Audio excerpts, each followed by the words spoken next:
At this moment, amidst sounds of heavy breathing, the nine-colored storm in the distance gradually dissipated away.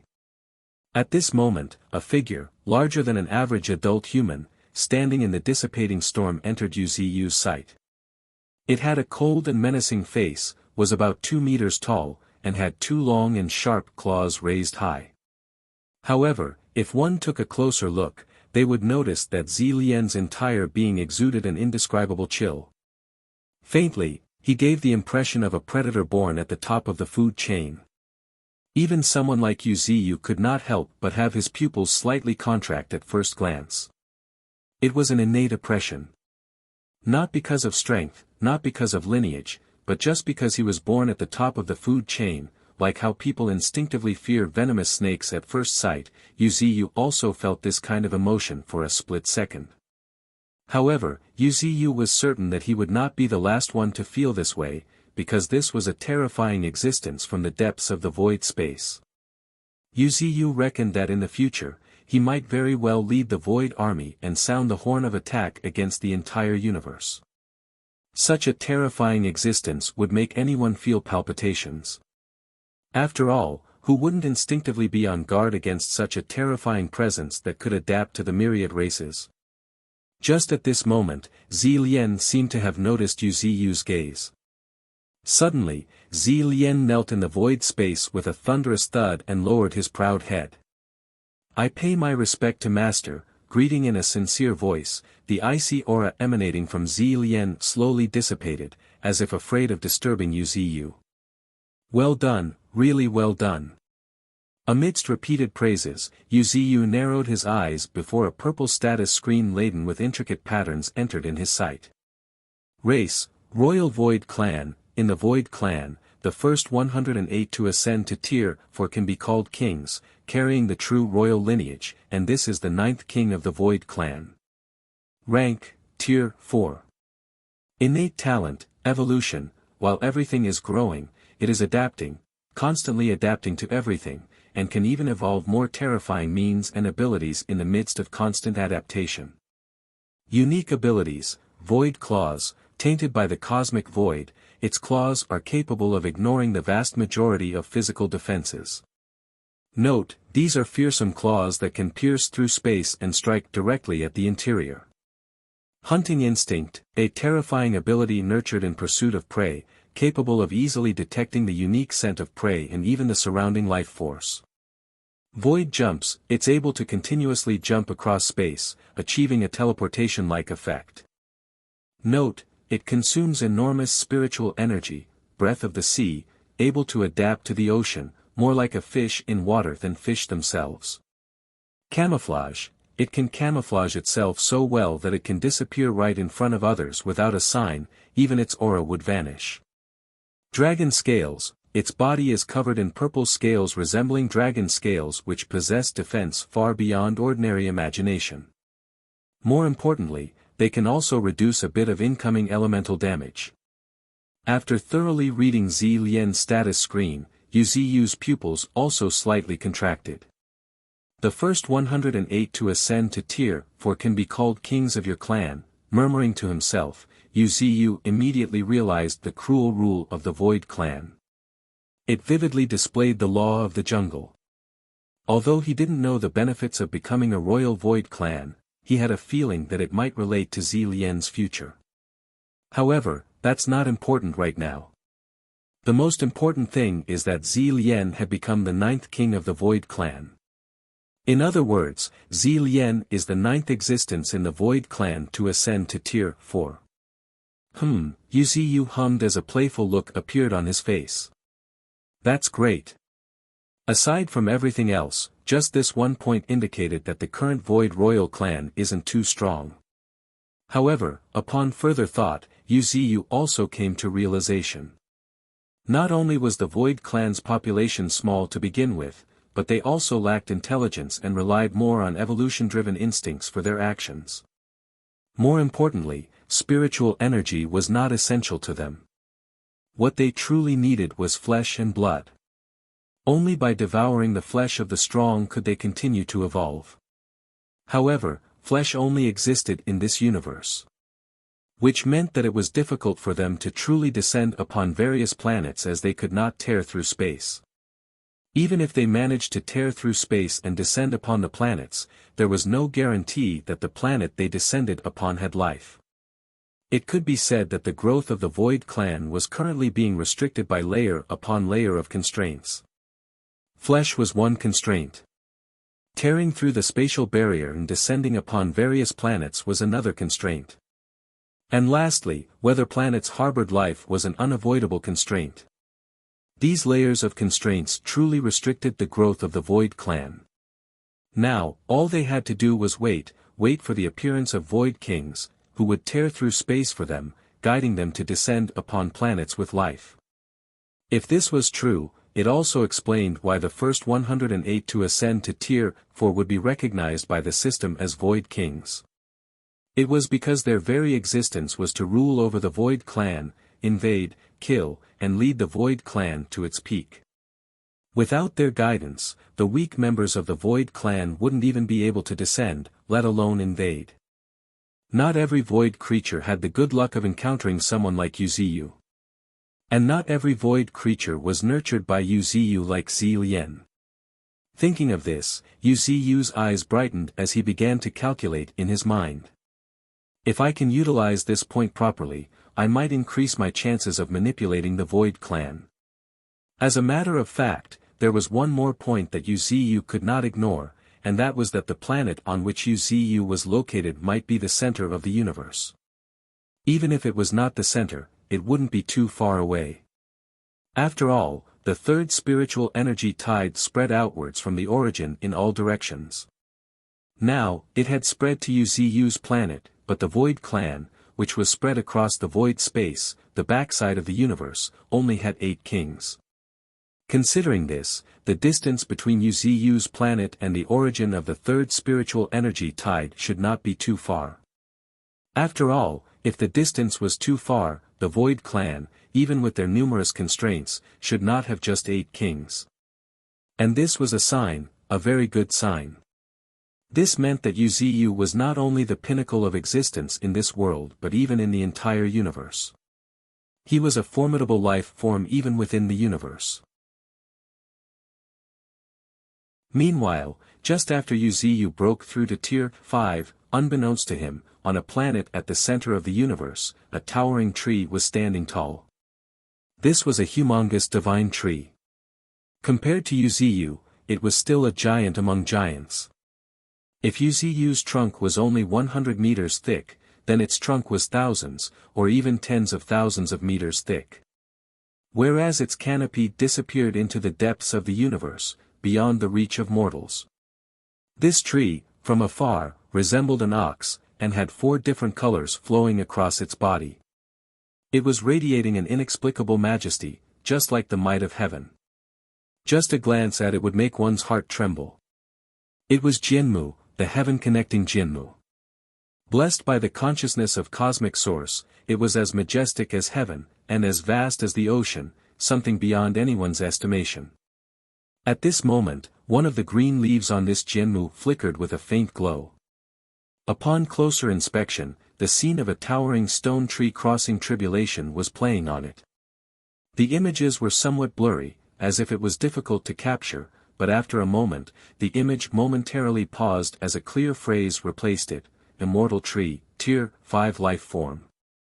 There wasn't any further description, just these simple words. However, if Wuxia were to see them, he would surely understand why the strong experts of myriad races would eliminate the heaven-connecting Jinmu as soon as it sprouted. Every strong expert had secrets, and the leaves of the heaven-connecting Jinmu could capture their information when they were crossing tribulations, accurately determining their cultivation level.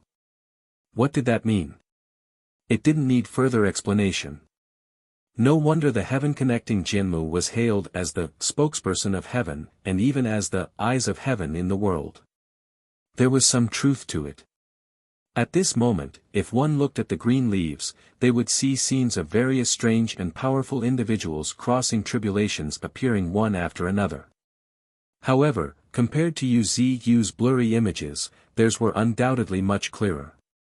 One could even see the tense and excited expressions on each transcendent's face. So this is the immortal tree that first refused the inheritance. A voice carrying a hint of indescribable vicissitudes suddenly reverberated in the starry sky.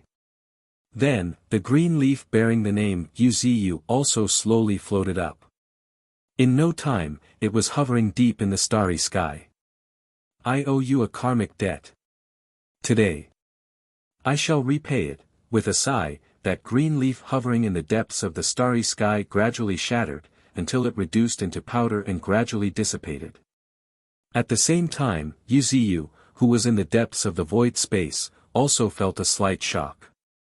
For some reason, he suddenly felt invigorated. An inexplicable comfort rose from the depths of his heart. At this moment, if Wuxia could see the so-called fate, he would surely see an invisible thread tightly entwined around him, now completely severed. That was the thread of fate, an extremely scary thing. With great power, one could use this thread to calculate the past and present, even thoroughly understand one's roots. But now, the thread of fate entwining Wuxia had severed just like that. This was the greatest compensation the heaven-connecting Jianmu could make within the permission of the consciousness of cosmic source. With Wuxia's thread of fate severed, his heavenly secrets would be in complete chaos from now on, becoming unpredictable and incalculable. After all, time is king, space is the ruler, fate is unspeakable, and karma is supreme. If someone had mastered the supreme power of karma, or even fate, even if one was strongest, he could kill them by following one's fate. Adding more to the dread, some divine abilities could even cross the river of time and kill one's past. As such, even if one had a myriad of tricks, they still could not escape death. But now, the thread of fate entwining Wuxia had been severed. It could be imagined what a great blessing this was for him. Compared to the minuscule trace of the heaven-connecting Jianmu's quintessence, it was tens, even hundreds of times more precious. It was a truly rare opportunity that could not be sought after. Of course, Wuxia could not realize this at this moment. Furthermore, this was not just the decision of heaven-connecting Jianmu alone. After all, without the tacit approval of the consciousness of cosmic source, it would not dare to do so. Now, there was only one possibility left. The consciousness of cosmic source might have sensed Wuxia's intention to approach the Void Clan. The Void Clan was a unique race to this era, and the clan chosen by heaven to be the true masters of this universe. However, the myriad races all have their own inheritances. They had been surviving through the cyclic destruction of the universe, and had been seizing the universe again and again.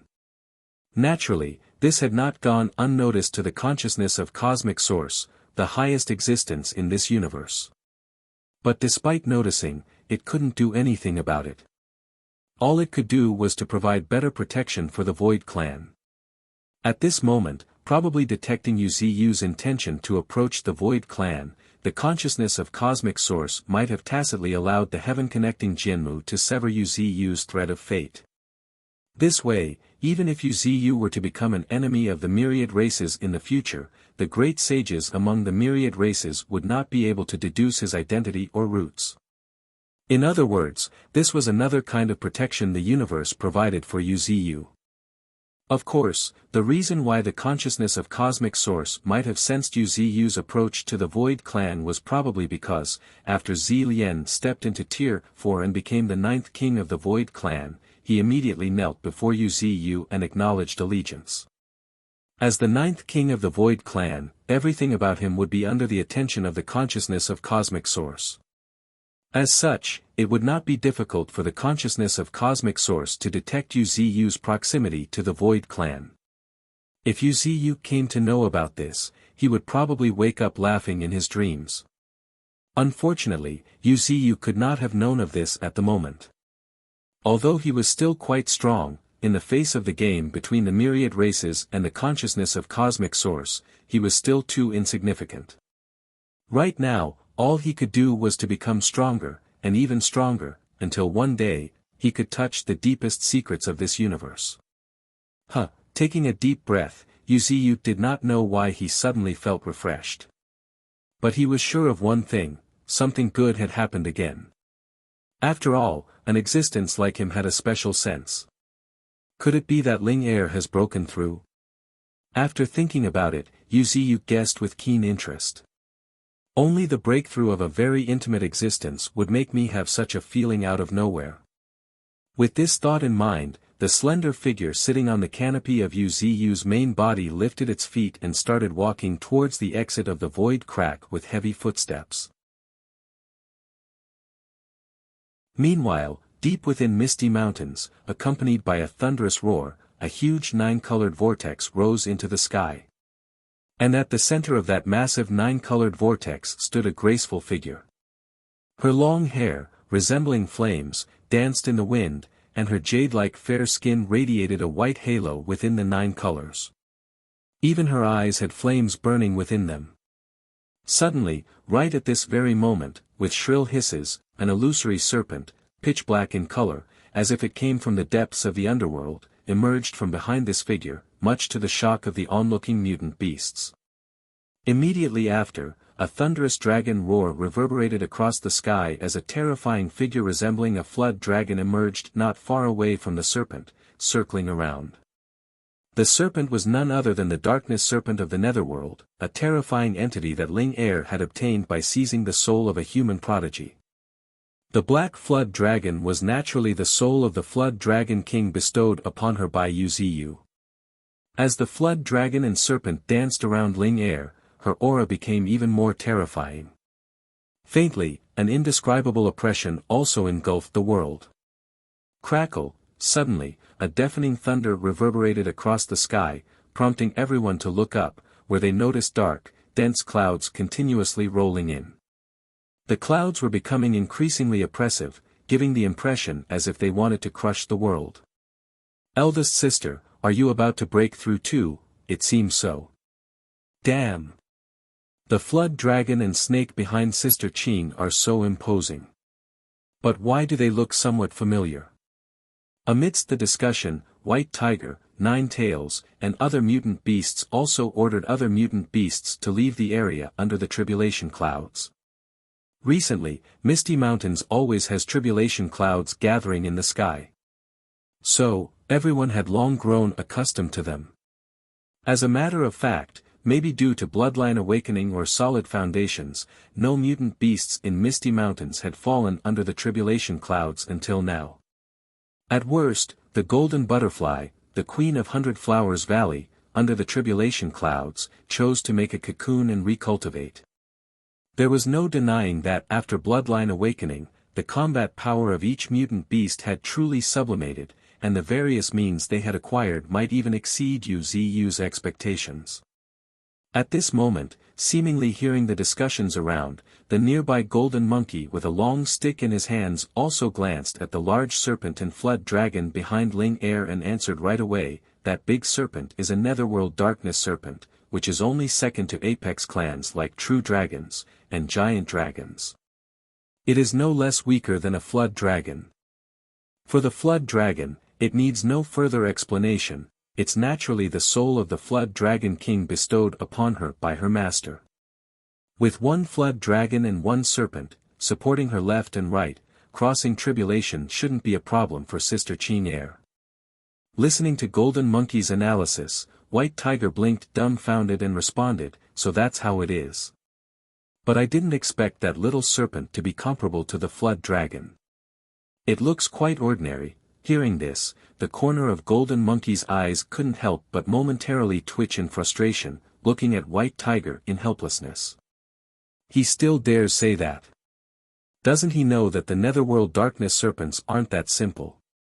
Its race has become the ruler of serpents multiple times in the past. They are no less inferior to the infamous Hydra and the 9-colored heaven-swallowing python. In terms of individual strength, it's not inferior to true dragons and even giant dragons. A sigh involuntarily escaped Golden Monkey's lips, but he didn't voice any opinion. I'll have to educate everyone about the superior races among the myriad races at some point. Although the peak combat power of Misty Mountains had all risen, it's true that if they encountered some strange beings from the superior races, they might still stumble. The tribulation continued. Meanwhile, every single mutant beast's eyes were glued to the slender figure in the depths of the sky. She wore a furrowed expression, and happened to have a dragon and serpent dancing around her, releasing purple flames that swept across the sky, engulfing the tribulation clouds. Her aura and momentum was so terrifying that, not to mention White Tiger and other mutant beasts, even Wuxia, hidden in the darkness, had a slight glimmer in his eyes. Shortly afterward, when the final tribulation lightning, as thick as a water bucket, turned into a lightning serpent, and pounced towards the ground, roar, roar, hiss, hiss, the circling dragon and serpent gave out thunderous roars and hisses before transforming into a storm, shooting towards the sky, clashing with the lightning serpent with a deafening thunderclap that shook the world. Clap, clap, clap, giving a faint applause, a slender figure slowly emerged from the void space. "Congratulations, Ling Air," congratulating, Wuxia's voice remained as stoic as ever. However, those who had keen senses could clearly detect an inexplicable concern in the voice. "Thank you for your concern, Master," as Ling Air responded. The nine-colored storm gradually dissipated, revealing a beautiful figure.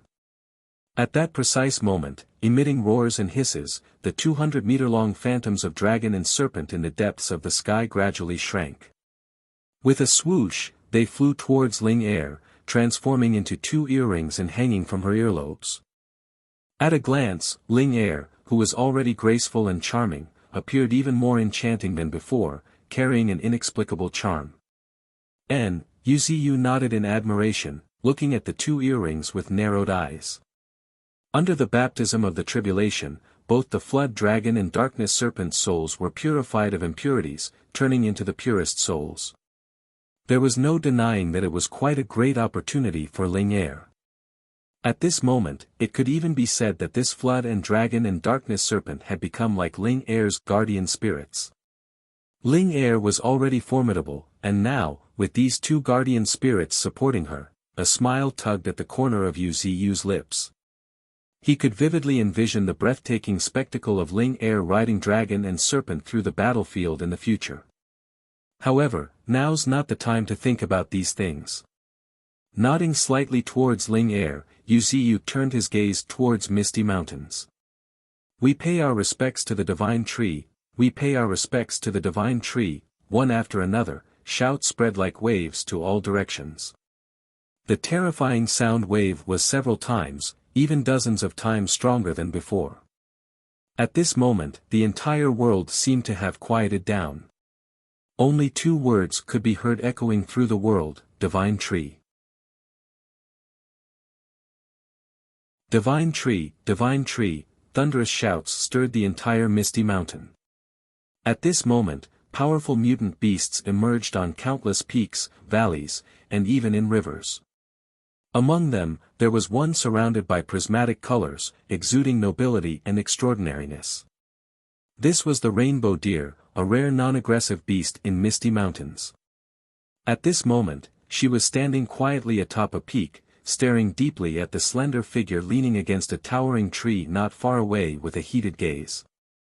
There was also a creature with 4 horns, and a face full of curiosity. This was the Jacob sheep, who had a strong curiosity, and liked investigating everything thoroughly. At this moment, he was staring blankly at the slender figure in the sky, seemingly pondering, yet also lost in thoughts.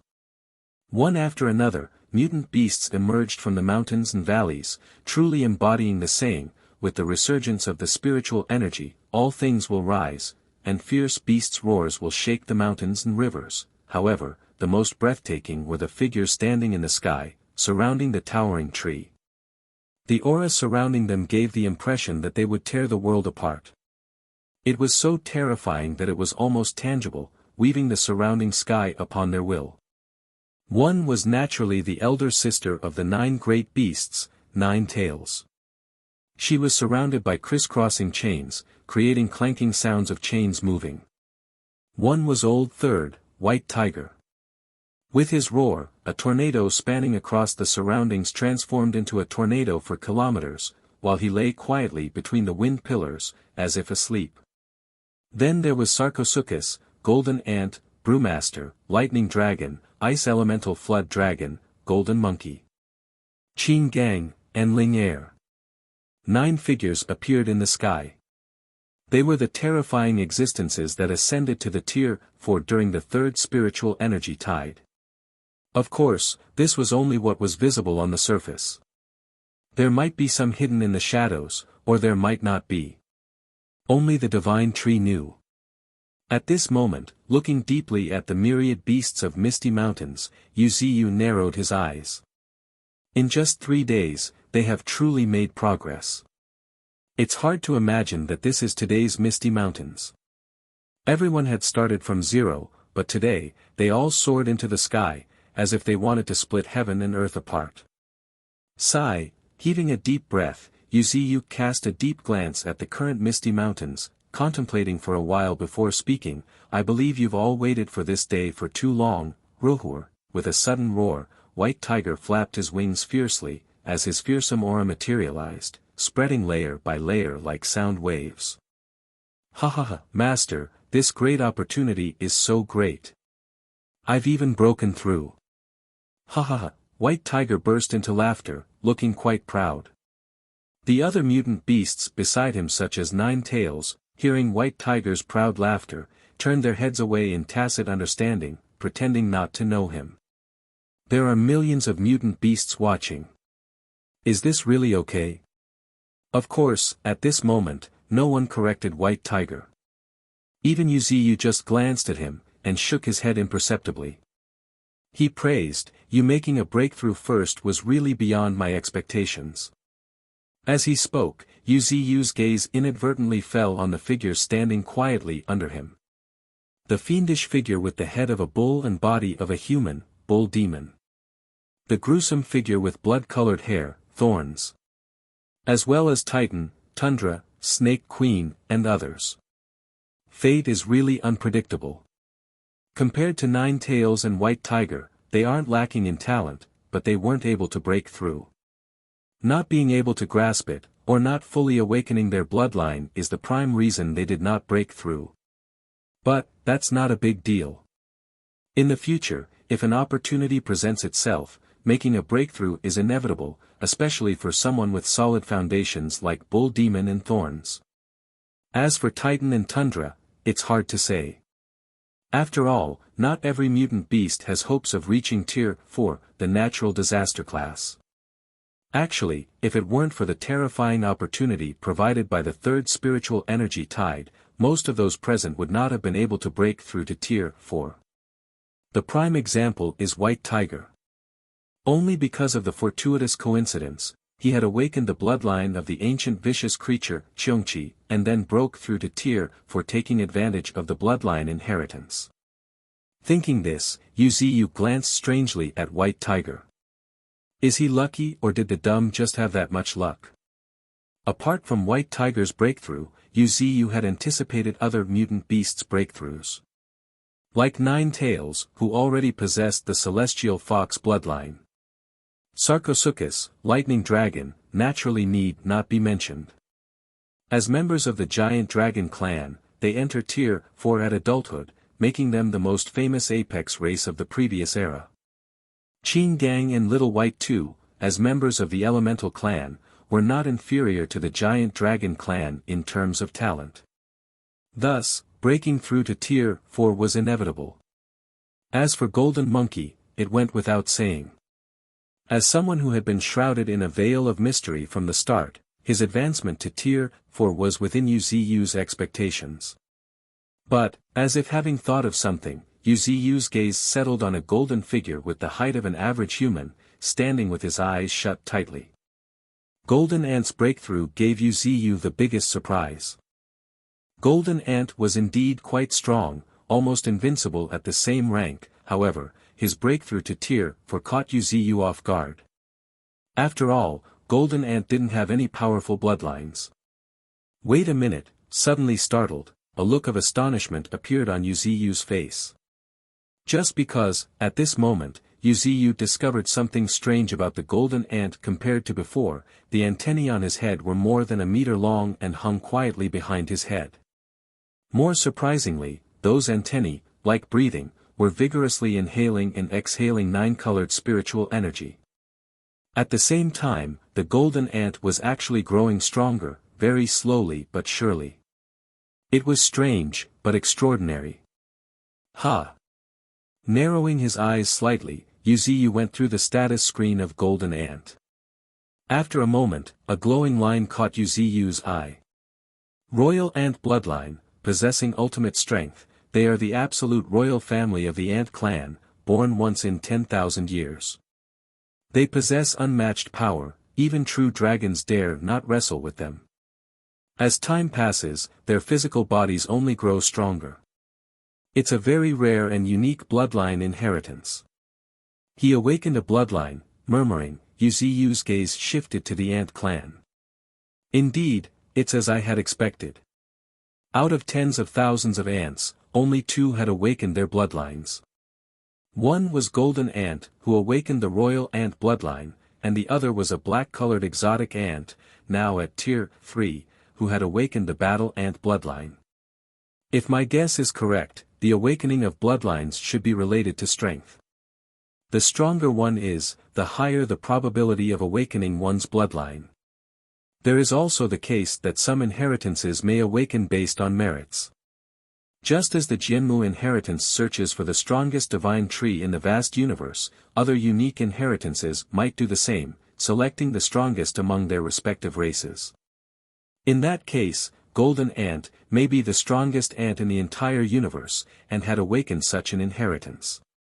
Of course, this was only part of Wuxia's speculation.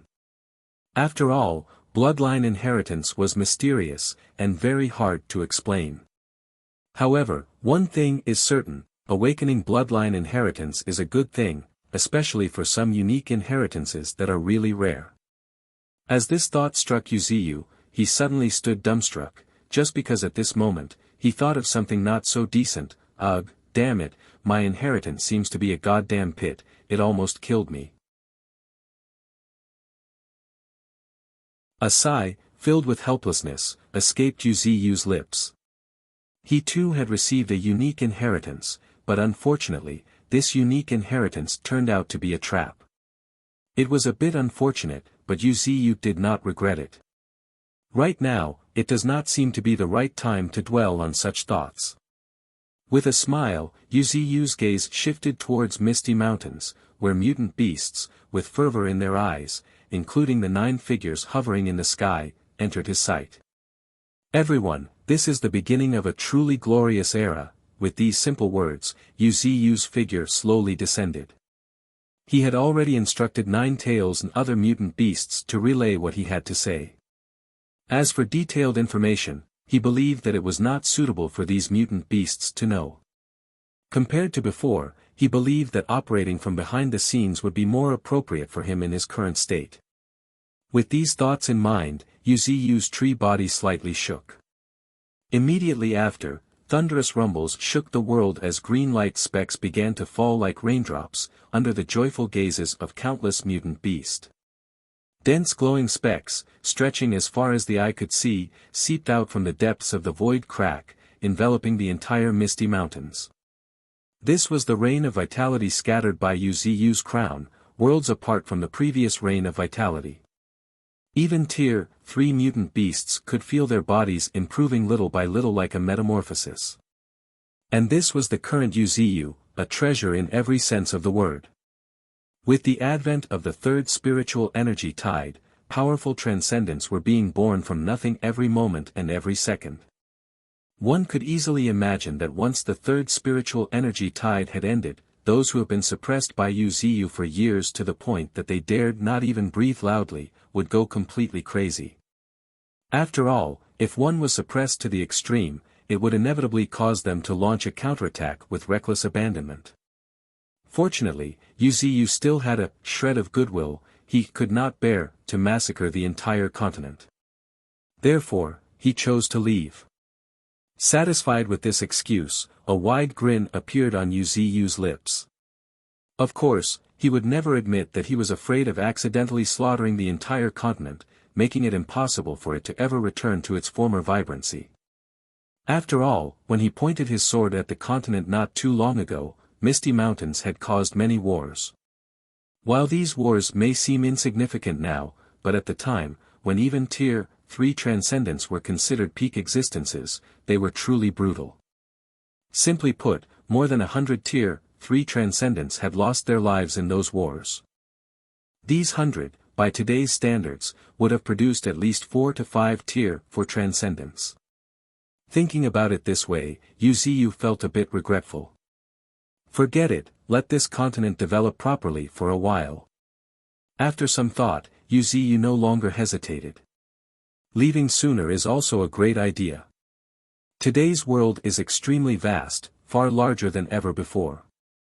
There are many places I've not set foot in. In the coming years, I could try to visit various forbidden zones and continents. If I find something valuable, that would be even better. And when I return to my starting point, this continent, then my new journey would begin. Unifying the world, waging war in the stars, or joining forces with the Void Clan. With a grin, Wuxia was filled with anticipation. But for now, slowly turning around, Wuxia looked at the silhouette that had been waiting for a long time, Ling Er, as a smile appeared on his face. With every step, her tender feet kicked off wisps of purple flames, mingling with the dust. Underneath her beautiful earlobes hung two peculiar earrings, the Flood Dragon Ring, and the Darkness Serpent Ring. Though they were earrings, they occasionally shimmered with a faint glow, as if they possessed life. At this moment, looking at Ling Er from afar, she truly resembled an elf of the night, exuding an indescribable beauty. Ling Er. As Wuxia gently called out, the distant girl smiled playfully, and arrived before Wuxia, traversing hundreds of meters in a few steps. Master, do you have any commands? Ling Er will obey, glancing at Ling Er, who seemed to be acting shy, playing with a strand of her hair around her finger, Wuxia couldn't help but feel helpless. Having spent so much time in the human world, she has indeed picked up quite a lot from women. Unfortunately for Ling Er, Wuxia, who was too familiar with her personality, could see right through her facade at a glance. Heaving a long, deep breath, Wuxia raised his gaze, looking towards the south, and frankly stated, "I'll be leaving in a few days." Is that so? Ling Er's expression remained completely calm as if expecting this. However, after a moment, she sighed and asked, "Master, do you not intend to take me with you?" Nodding slightly, Wuxia confessed, "Since you control 3 cities in China, and have the help of Skynet and Earth Eye, as well as the Dark Council, I want to leave you here to maintain the balance between mutant beast and humans. If possible, apply some pressure on them to push the birth of more powerful individuals. Of course, don't forget to continue collecting treasures." After hearing this, Ling Er also understood everything. Still, she sighed and pouted, asking, "Master, who do you plan to leave the overseeing of Misty Mountains to?" Qin Gang in Old Ninth, Wuxia gave the clearest reply without a moment of hesitation. Qin Gang was the embodiment of Earth element and was most suitable to oversee a territory. With him around, even without Wuxia, it was unlikely that any accidents would occur on Misty Mountains. As for Brewmaster, his strength was even more astounding. Now that he had broken through, no one knew what terrifying abilities he had awakened. However, one thing was for sure, Brewmaster was absolutely reliable. Moreover, after obtaining the dragon hide and some dragon bones bestowed by Wuxia, he was completely engrossed in refining. Presumably, he had no time to travel to other continents. As such, his stay was also inevitable. At this point, listening to Wuxia's explanation, Ling Er nodded slightly, admitting, "Indeed, having Qin Gang and Old Ninth oversee Misty Mountains is indeed reassuring." At this point, Ling Er raised her gaze and asked, "Master, are you planning to take away a portion of Misty Mountains' forces?"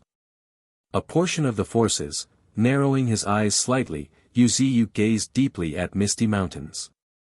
Currently, aside from the 9 great beasts, left and right guardians, and various war generals, Misty Mountains also had 21 clans, 108 generals, and many other forces such as the Knights of the Mist.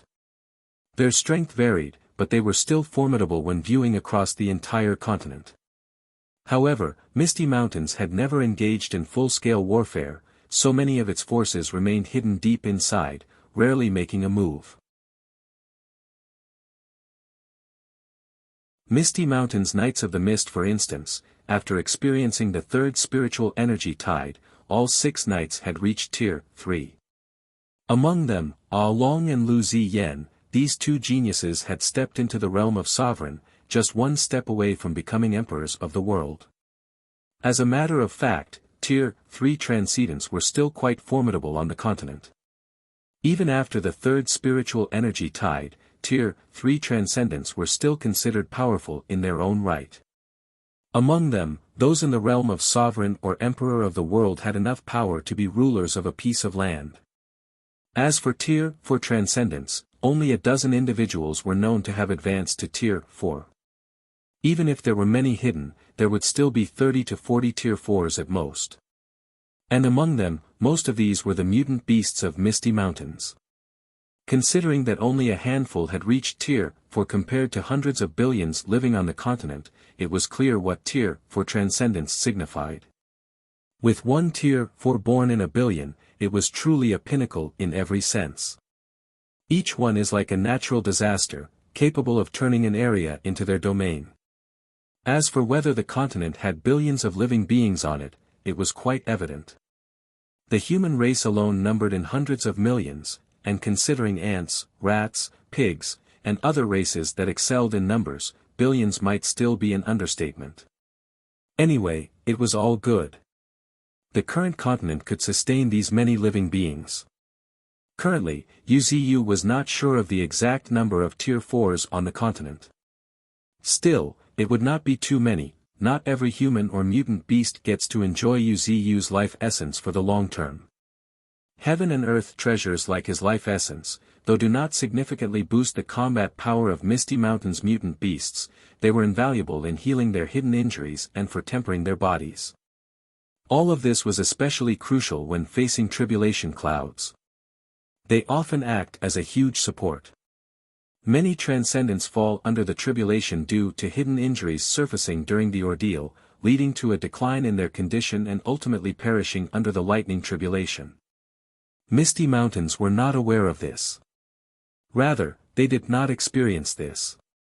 However, if one looked outside the continent, they would witness many powerful transcendents perishing under the endless tribulation clouds. Even the most famous prodigy in China got reduced to ashes when breaking through to Tier 4 transcendent. This was the true lightning tribulation, with only 1 in 10 surviving. As for Misty Mountain's mutant beast, they were the exceptions. Firstly, UZU had nurtured their bodies over a long period of time. While it might not show in day-to-day life, it played a crucial role in key moments. His life essence, reaching Tier 4 and even Tier 5, was a supreme treasure. Yet the mutant beasts of Misty Mountains treated his life essence like water, which naturally helped them immensely. Secondly, every single mutant beast of Misty Mountains that had broken through to Tier 4, were descendants of terrifying species, such as flood dragon, elementals, and even celestial foxes, giant dragons, and enlightened divine monkey.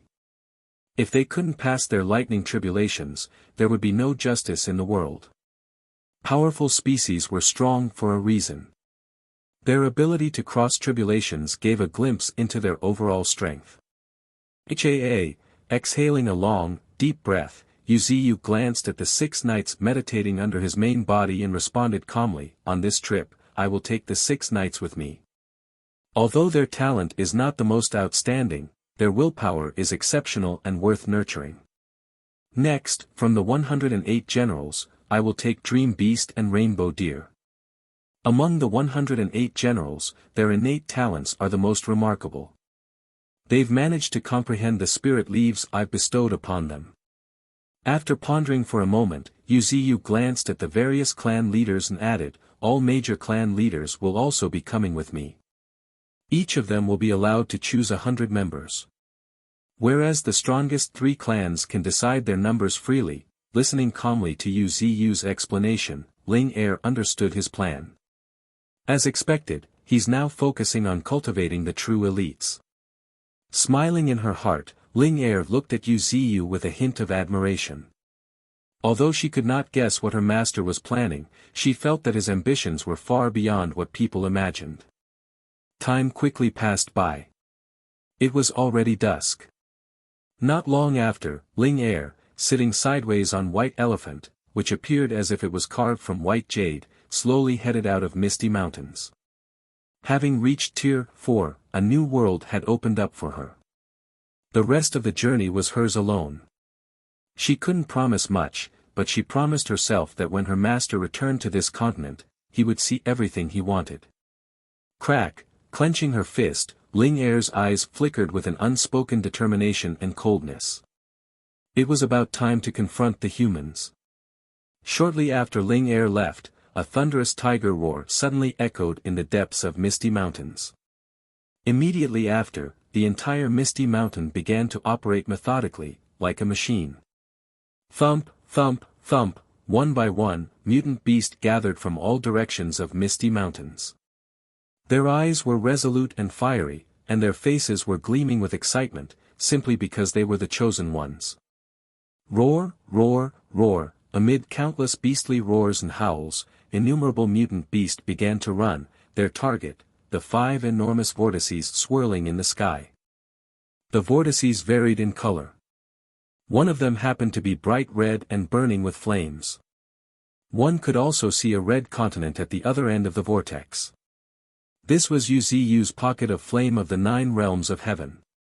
Now, all 7 space pockets had expanded to tens of thousands of meters. After fully absorbing the essence of Jianmu, these spaces had grown several times larger. Additionally, these spaces had gained new abilities as they expanded. For example, the power of each space pocket could now flow into another.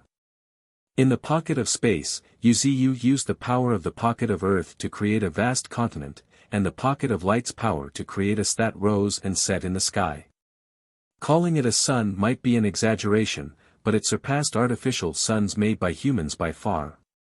Aside from the pocket of space, the next vertices lined up in order at 100 meters were the pocket of ice, pocket of earth, pocket of light and pocket of lightning respectively. The pocket of earth was the most suitable for living, with its warm winters and cool summers, it had the ideal climate. It even had fields of spirit herbs and flowers growing. Whereas other space pockets were somewhat affected by their overwhelming attributes. However, for fire-attributed mutant beasts, the pocket of flame was undoubtedly perfect. Currently, these 5 space pockets stood like celestial gates, silently awaiting, as if welcoming.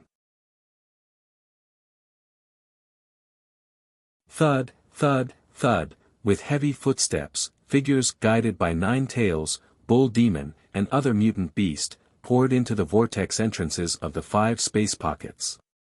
As for the other 2 space pockets, the pocket of vitality and pocket of void, they belonged exclusively to Yu Ziyu.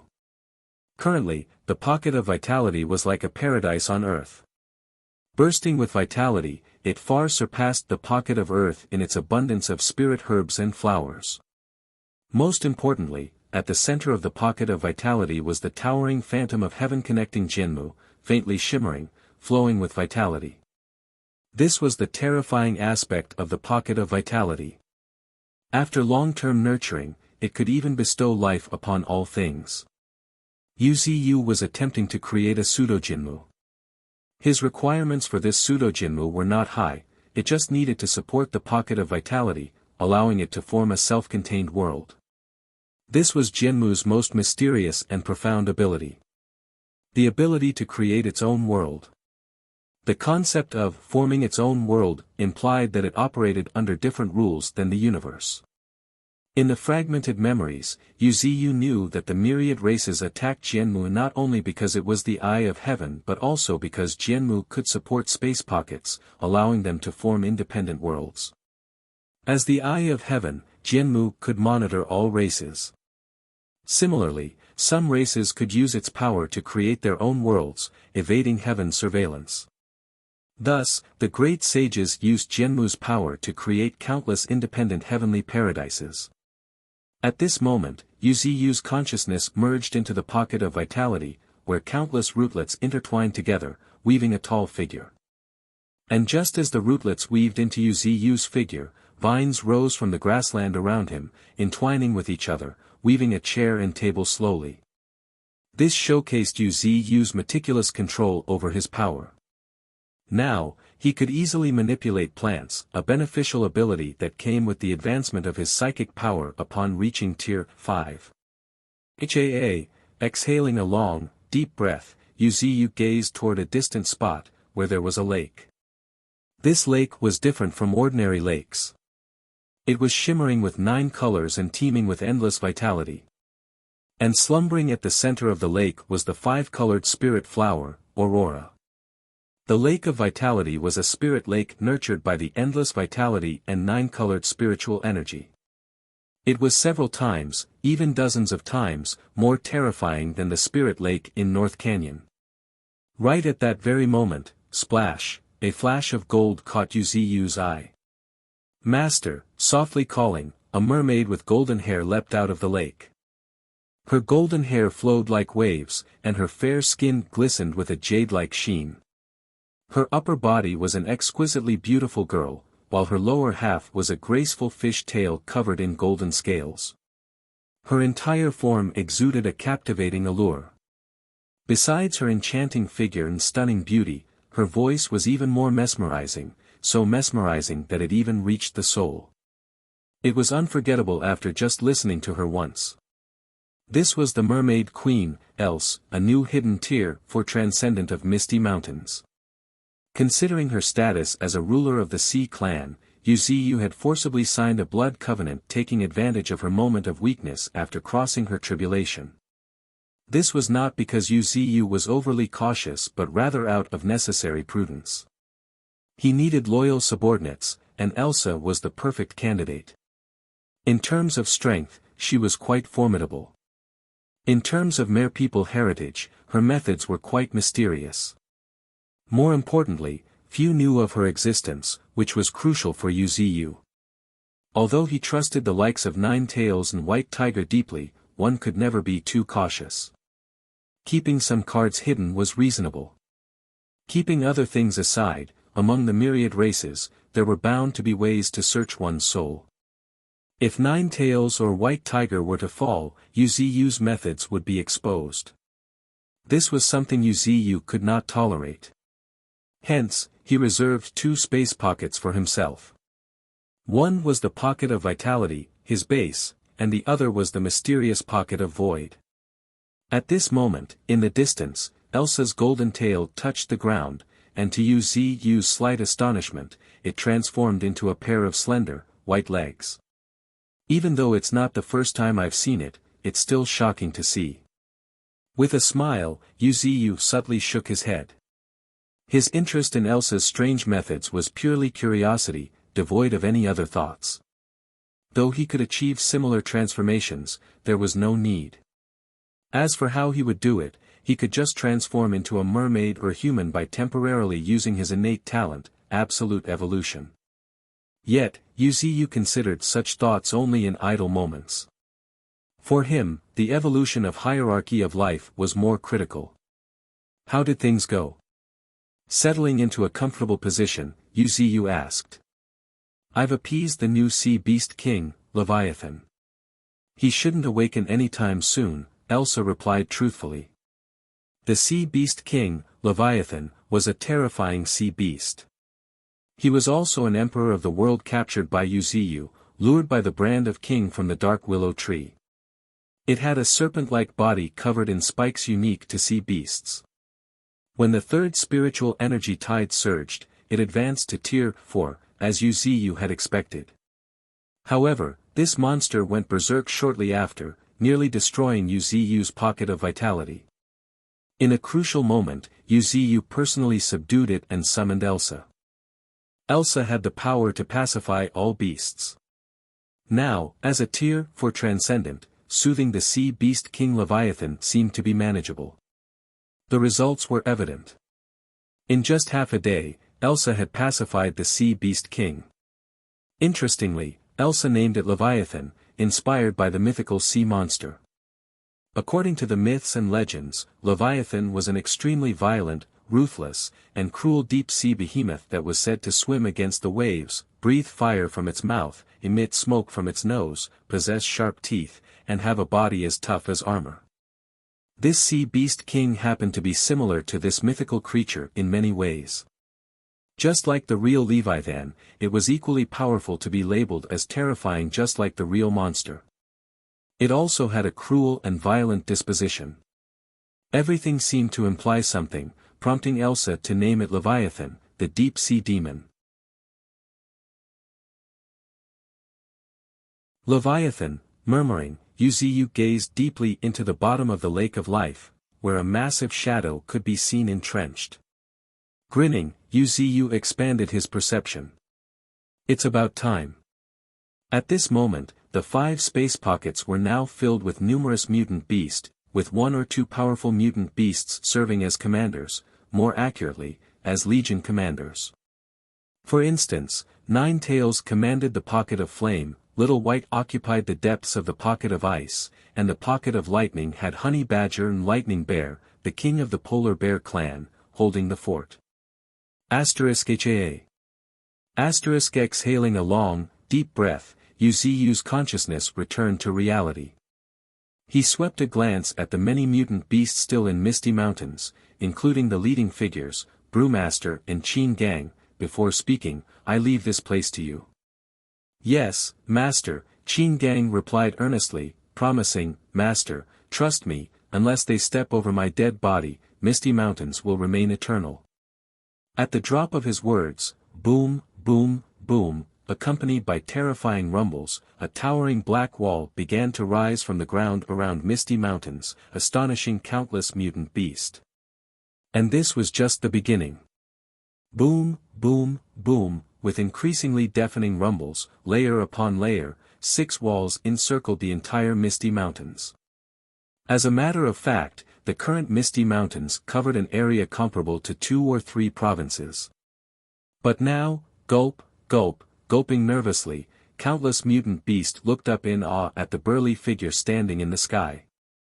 The Master of Earth, Qin Gang, a fearsome elemental who had transformed the vast stretch of Misty Mountains into his domain in just half a day, controlling it at will. And, looking at Qin Gang in admiration, Wuxia nodded slightly, before adding, the fog enveloping Misty Mountains will not dissipate due to my departure. Furthermore, Ling Air will provide support from outside. I trust you will not disappoint me. Saying this, the slender figure woven from countless rootlets slowly turned around. Tap, tap, tap, step by step, walking on air, Wuxia headed towards the towering tree whose crown extended into the depths of a void crack. Shortly afterwards, he reached the trunk, hundreds of meters thick, before placing his hand on it. Boom, with a deafening roar, the tall figure gradually dissipated. Simultaneously, the towering tree began to tremble as if awakening. However, just a short while after it started trembling, boom, another deafening clap reverberated through the sky before the towering tree shrank at a speed visible to the naked eye, flowing into the depths of the void crack. In no time, under the stunned gazes of the mutant beasts, the rift in the sky slowly closed, taking with it the eternal ruler of Misty Mountains, the Divine Tree. Farewell, Divine Tree, a call suddenly echoed through Misty Mountains, and soon, voices joined in, one by one, creating a wave of sound reverberating throughout. Meanwhile, in China, Russia, and the alliance of the Southeast Asian nations, many powerful superhumans, seemingly sensing something, looked up, looking towards the vault of heaven, where they saw a towering tree rising from the ground, rising further into the depths. Has that tree monster left? Lost in thought, a confused look took over the president of China's face. After a moment, he shook his head. The inexplicable pressure has vanished. It seems that the tree monster has truly departed. Smirking, the president of China narrowed his eyes, a glint of cold gleam flashing within them. At the same time, deep within a temple in ASEAN, a youthful, monk-like figure also smirked, forming a sinister curve on his lips. I was planning to rally the strong to fight you, but it seems you've made the wise choice. Despite these words, a trace of inexplicable dread flashed in the monk's eyes. Even he had no assurance of killing that tree monster. Unlike other powerful transcendents, tree monsters' evolution was too rapid. Who knows what terrifying methods it possessed? Even the Flood Dragon King, who had aggressively rushed to Misty Mountains, has yet to return. It has likely met a grim fate. With this thought, the youthful monk shook his head imperceptibly. Unless necessary, he didn't want a life-or-death struggle with the tree monster. After notifying the powerhouses of the Asian continent of his departure, Yu Ziyu did not linger. Although Yu Ziyu could uproot himself, the moment he did, he felt a terrifying suction from the ground, as if the earth was part of his body, causing inexplicable pain. Indeed, it's too soon. Yu Ziyu couldn't help but shake his head in helplessness. I've yet to truly take root in the void space. Forcing it like this would indeed be too much. Still, it wouldn't take too long. Luckily, thanks to the cosmic roots, I can easily use the void to transport my main body to any continent. Heaving a long, deep breath, Yu Ziyu, in the depths of the void crack, controlled his tree body to shrink rapidly, shrinking to a height of about 100 meters in a few breaths. At this moment, shifting his gaze, Yu Ziyu looked at a section of his cosmic root, like a purple line, leading to the unknown depths of the void. At the end of it was Australia. Australia, the paradise for mutant beast, and one of the most terrifying continents. Even before the third spiritual energy tide, it was already known to have 4 emperors of the world. One could already imagine how terrifying this continent was. And now, Yu Ziyu's goal was this very Australia. Harvesting should start with the strongest. Smirking, Yu Ziyu turned into a streak of light in the void, heading straight along the cosmic route towards Australia. Australia, as the paradise for mutant beasts, the mutant beasts here had far exceeded the imaginations of the ordinary people. All kinds of mutant beasts resided here, whereas humans couldn't even survive here. If not for their existence being of some value, they would have long been exterminated by the kings among mutant beasts. At this moment, in the north of Australia lay a desert as far as the eye could see, boom. Suddenly, a thunderous clap shook the world. What's happening? What's going on? One after another, groups of mutant beasts raised their heads, gazing at the night sky. However, after a moment, they witnessed a scene they would never forget. Boom, boom, boom, amidst consecutive deafening roars, the night sky erupted with dazzling lights. A fiery red glow, resembling a blazing sun, suddenly erupted out of thin air, shining brightly. At a closer look, it turned out to be a slowly rotating vortex, a whirlpool with a diameter of hundreds of meters. It seemed like a gateway to the depths of heaven. Apart from this red glow, an icy blue glow, lightning-like silvery glow, as well as a dazzling glow akin to the sun dyed the sky in vibrant colors, as one vortex after another opened up high up in the night sky. What in the world is that? Amidst an extremely solemn voice, a figure suddenly leaped up and landed on a peak. It was 3 meters tall and had an extremely robust and muscular body. In addition, its private parts happened to be covered with beast hides. At a closer look, it was not human, but a kangaroo, the most famous mutant beast in Australia known for its belligerence and aggressiveness. He was Krull, one of the kings of the nearby desert. While ruling over part of the desert, he also sheltered his clansmen. I have a bad feeling about this.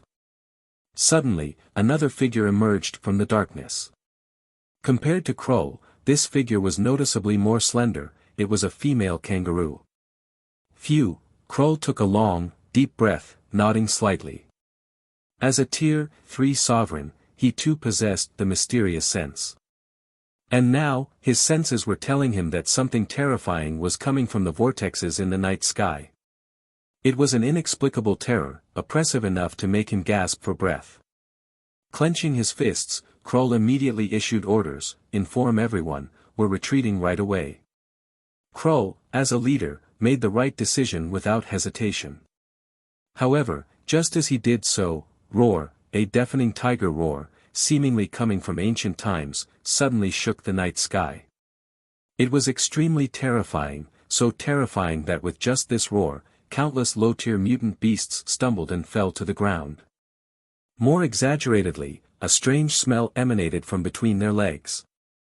Right at this moment, roar, another terrifying tiger roar echoed from the sky, before countless mutant beasts saw something that gave them palpitations. They saw sinister and chilling gazes slowly emerging in the silvery white vortex located at 100 meters in the sky that seemed to be crafted from lightning, electric arcs streaking around it. Kill, leave no one alive. Suddenly, deafening roars and howling gales filled the sky. Countless mutant beasts were so afraid that they were too afraid to even open their eyes. Immediately after, a chilling scene unfolded. Countless giant tigers pounced out of the lightning vortex. These tigers were different from the cat-like tigers of Australia. They were fierce and terrifying, emitting a menacing aura. Roar, with a roar, a massive black tiger, about 4 to 5 meters tall, split into 7 to 8 tigers, rushing in all directions. Thump, thump, thump, falling from the sky, they caused immense tremors, creating enormous craters, one after another. Before other mutant beasts could react, bang. With a bang, the earth split apart, as the cold and sinister black tiger swiftly pounced ahead, smacking towards a Tier 2 kangaroo. A crisp snap echoed before the Tier 2 kangaroo was blown apart, before it could react, or even scream. With just a smack, it exploded into a cloud of blood mist. Gulp, other kangaroos couldn't help but gulp nervously at the sight of this, horrified. The very next moment, it suddenly roared towards the sky as black energy started gathering in his mouth. With a deafening roar, a 1,000 meters long black beam shot out from its mouth, erasing everything in its path, including those 100 mutant kangaroos. It was a slaughter, a real slaughter. Looking up, the ground was stained red with blood. Even in Australia, where battles were constant, this level of bloodshed was rare. Roar, roar, no, no, one after another, screams and howls echoed through nearly half of the desert. At the same time, more mutant beasts also rushed out from the depths of the lightning vortex. Thump, thump, thump, amidst sudden vibration in space, a 3 to 4 meters tall, very burly figure emerged from the vortex. It was a giant polar bear, except he was surrounded by lightning. At this moment, he cast a brief glance at the ground, before raising his hand toward the sky. Suddenly, the sky started rumbling as dark, dense clouds gathered at a rapid pace. Just then, the giant bear fiercely pressed down his hand. Crackle. With a deafening thunder, a white lightning bolt, tens of meters thick, struck down from the depths of the black clouds. However, before the lightning could strike the ground completely, 10,000 bolts of lightning, amidst a sinister and crazy laughter, the giant bear standing in the sky controlled the white lightning to fall in all directions. In an instant, an area of thousands of kilometers turned into a lightning hell. Countless dense lightning bolts, like silver snakes, reduced one mutant beast after another into charred carcasses. What's happening? In sudden confusion, powerful mutant beasts couldn't help but wake up in succession, because at this moment, they felt an extremely terrifying aura. Not one, but many, growing in numbers at every second. Just what is going on? Murmuring once again, these powerful mutant beasts couldn't help but turn their gaze towards the depths of the desert, where the spiritual energy was raging, with countless bursts of spiritual energy rising into the sky, painting the sky with colorful hues. However, compared to this, what was even more terrifying was the gradually spreading scent of blood. War. It's war. Realizing this, the kings among these mutant beasts immediately mobilized their forces. However, at this moment, they would never know what terrifying legion they were about to face. An unstoppable and irresistible legion, bearing the name Natural Disaster, symbolizing absolute destruction and death. Now, this legion, which seemed to have walked out of another world, was just beginning to reveal its might. It really is a terrifying continent, marveling, a slender figure leaned against the cliff in the depths of a desert canyon. Beside this slender figure was a thick, purplish root, shimmering with an illusionary texture. This was naturally the cosmic root. At this moment, if one looked deep into the canyon, they would see a willow tree over 10 meters tall, adorned with starlight, shimmering brightly. Each of its branches seemed to weave through the night sky like divine chains. Through the cosmic route in Australia, Wuxia accurately determined Australia's location, and then using the power of space, silently arrived in this canyon, taking root here. It is indeed terrifying. Responding to Wuxia was a calmly standing golden figure, with 2 antennae longer than its body, and shining scales, resembling a warrior. The golden figure was none other than Golden Ant, one of the most terrifying powerhouses under Wuxia's command and the one most familiar with Australia. Compared to other continents, the most terrifying aspect of Australia lies in its belligerence and ferocity. Here, strength is all that matters, and the strong are revered. Every day, every moment, fierce battles would be taking place somewhere. Here, even weak mutant beasts dare not relax for a second. However, as a result, the proportion of powerful transcendents born in Australia far exceeds that of other continents. Every powerhouse here has emerged from a mountain of corpses and a sea of blood. It would be an insult to call them anything less than skilled warriors. In this brief introduction, Golden Ant aptly pointed out the terrifying aspects of Australia. Wuxia slightly nodded his understanding. Through his spread senses, he could see a mutant kangaroo, a mere Tier 1, trembling as it slowly approached White Tiger. This gave him an idea of how formidable the mutant beasts on this continent were. They might fear, they might feel timid, but they would rather die in battle than submit. At this moment, as if sensing something, Wuxia also raised his eyes and looked towards the sky. There, hanging high in the sky were 5 vortexes. In addition to the lightning vortex, mutant beasts were also emerging from the other vortexes as well. However, compared to the mutant beasts rushing in all directions from the lightning vortex, those emerging from the other vortices were more orderly, more disciplined. They landed on the ground one after another, constantly gathering. Compared to White Tiger, it seems that Nine Tails and the others pay more attention to discipline. Watching the mutant beasts in the desert continuously gathering like legions, Wuxia couldn't help but purse his lips into a smile, revealing a hint of admiration. I've to admit that Nine Tails and the others are quite good. As for the White Tiger, shaking his head helplessly, Wuxia could not say this cat was wrong. It was just White Tiger's nature. When Wuxia was considering letting him command the Legion of Lightning, he had already imagined this scenario.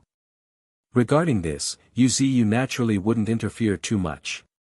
Wuxia had already instructed everyone to form a legion within each space pocket, with each legion having a commander and a deputy commander. The commander of the Legion of Lightning was White Tiger, and his deputy was Lightning Bear. The commander of the Legion of Flame was Nine Tails, and her deputy was Bull Demon. 5 space pockets meant 5 legions. Once they left the space pockets, Wuxia had no intention of interfering with anything concerning the legions. Armies are to be maintained for years but used on a single day. Now, it was their time.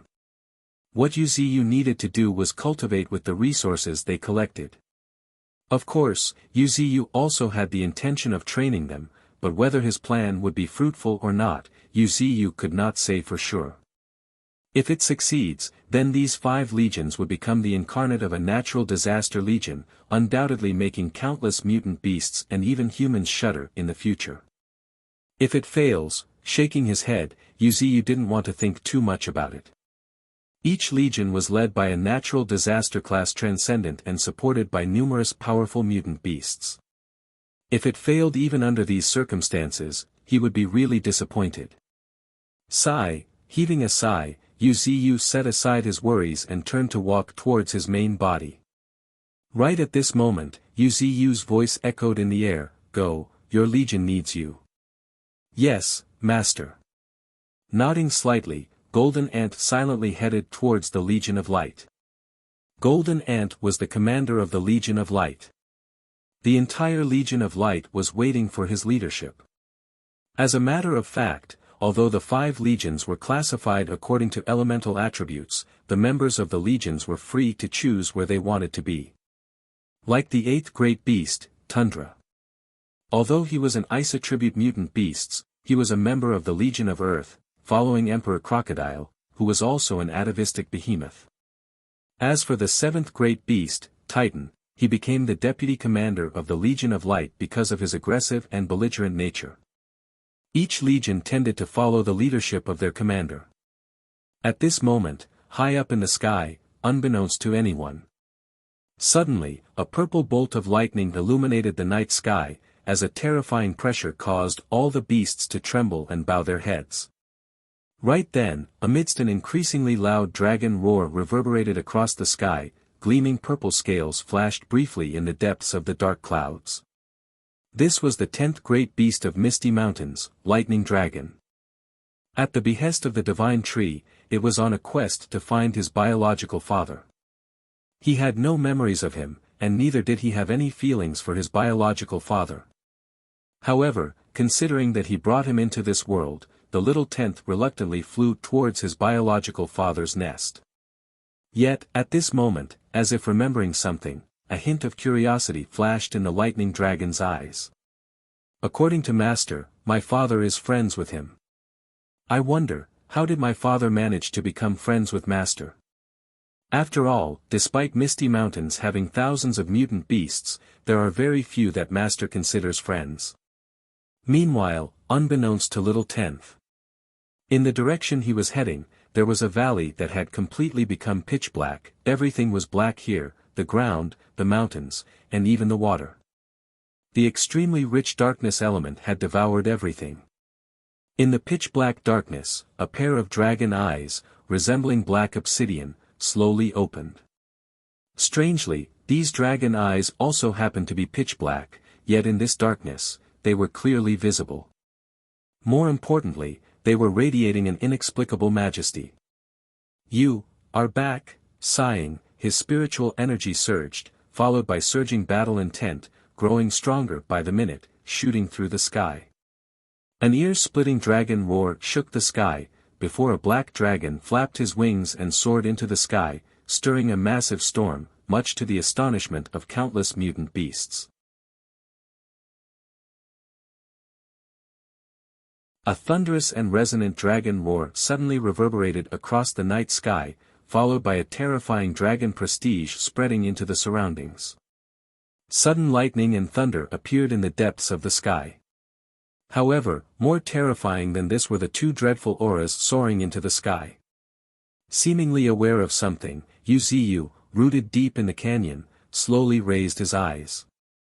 In a flash, crossing space and time, Yu clearly saw a black dragon and a purple dragon quietly confronting each other in the sky. "You two just met, and are already ready to fight," Yu smiled in his heart, but he did not pay much attention to it, and instead, he rolled up a root. Swoosh, with a swooshing sound, another mutant kangaroo was dragged underground by Yu's root.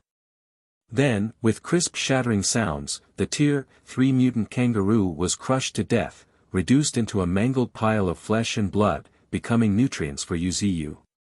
Ding, you killed a Tier 3 mutant kangaroo, evolution points plus 2 million, listening to the cold, synthetic system prompt, Yu's lips curled. Certainly, slaughter was the fastest way to gain evolution points. As for his passive gains, without doing anything, Yu could only gain around 100,000 evolution points per day. TSK, clicking his tongue, Yu shook his head imperceptibly. "There seems to be something about my cheat, it's encouraging me to slaughter. But, now's not the time to think about these things." Shifting his attention, Yuziyu looked at his status screen. Although I've become a Tier 5 Transcendent, my various abilities have not undergone essential improvements yet. During this time, I should upgrade them. Thinking of this, Yuziyu promptly stated, "System, upgrade my roots and branches right away." Ding, simultaneously upgrading all roots and branches requires 50 million evolution points. Hearing this, Yuziyu couldn't help but narrow his eyes. 50 million evolution points, muttering to himself, a pained expression flashed across Yuziyu's face. 50 million evolution points was definitely not a small number. Even though his legions had brought back their prey for him to slaughter in recent days, Yuziyu's evolution points had just exceeded 100 million. Upgrading his roots and branches would consume half of it. However, considering that he would be enhancing thousands of branches and 81 secondary roots at once, Yuziyu took a deep breath and confirmed, "Upgrade them." As soon as he gave his confirmation, with a loud bang, an incredible energy that made Yuziyu squint surged from deep within his body. Visible to the naked eye, each of Yuziyu's branches began to flicker with a faint light. At the same time, his 81 secondary roots began to spread deeper into the earth like giant pythons. They were growing thicker and stronger. Boom, boom, boom, amidst intense tremors, the earth centered on Yuziyu began to quake. It was not just quaking. If one looked around, they would see the entire desert cracking at a speed visible to the naked eye. Every now and then, a deafening boom would occur, before a flood dragon-like black figure would suddenly break out of the ground and soar into the sky.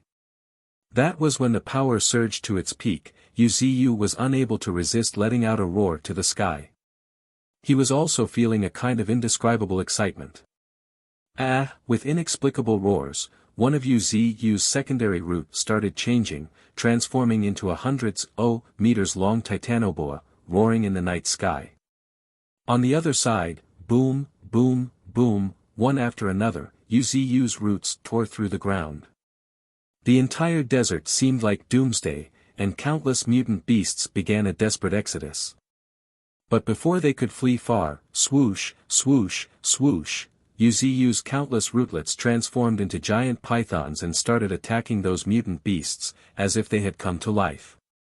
"No, don't, what kind of monster is this?" Desperate cries and wails filled the air. Countless mutant beasts couldn't help but shudder in fear. However, unfortunately, in the face of Yuziyu's current power, all struggles were futile. Squish, squish, root tendrils pierced flesh, sucking copious amounts of blood. Flesh and blood, along with spiritual energy, were devoured, leaving only dry, cracked skin to flutter down, silently conveying something.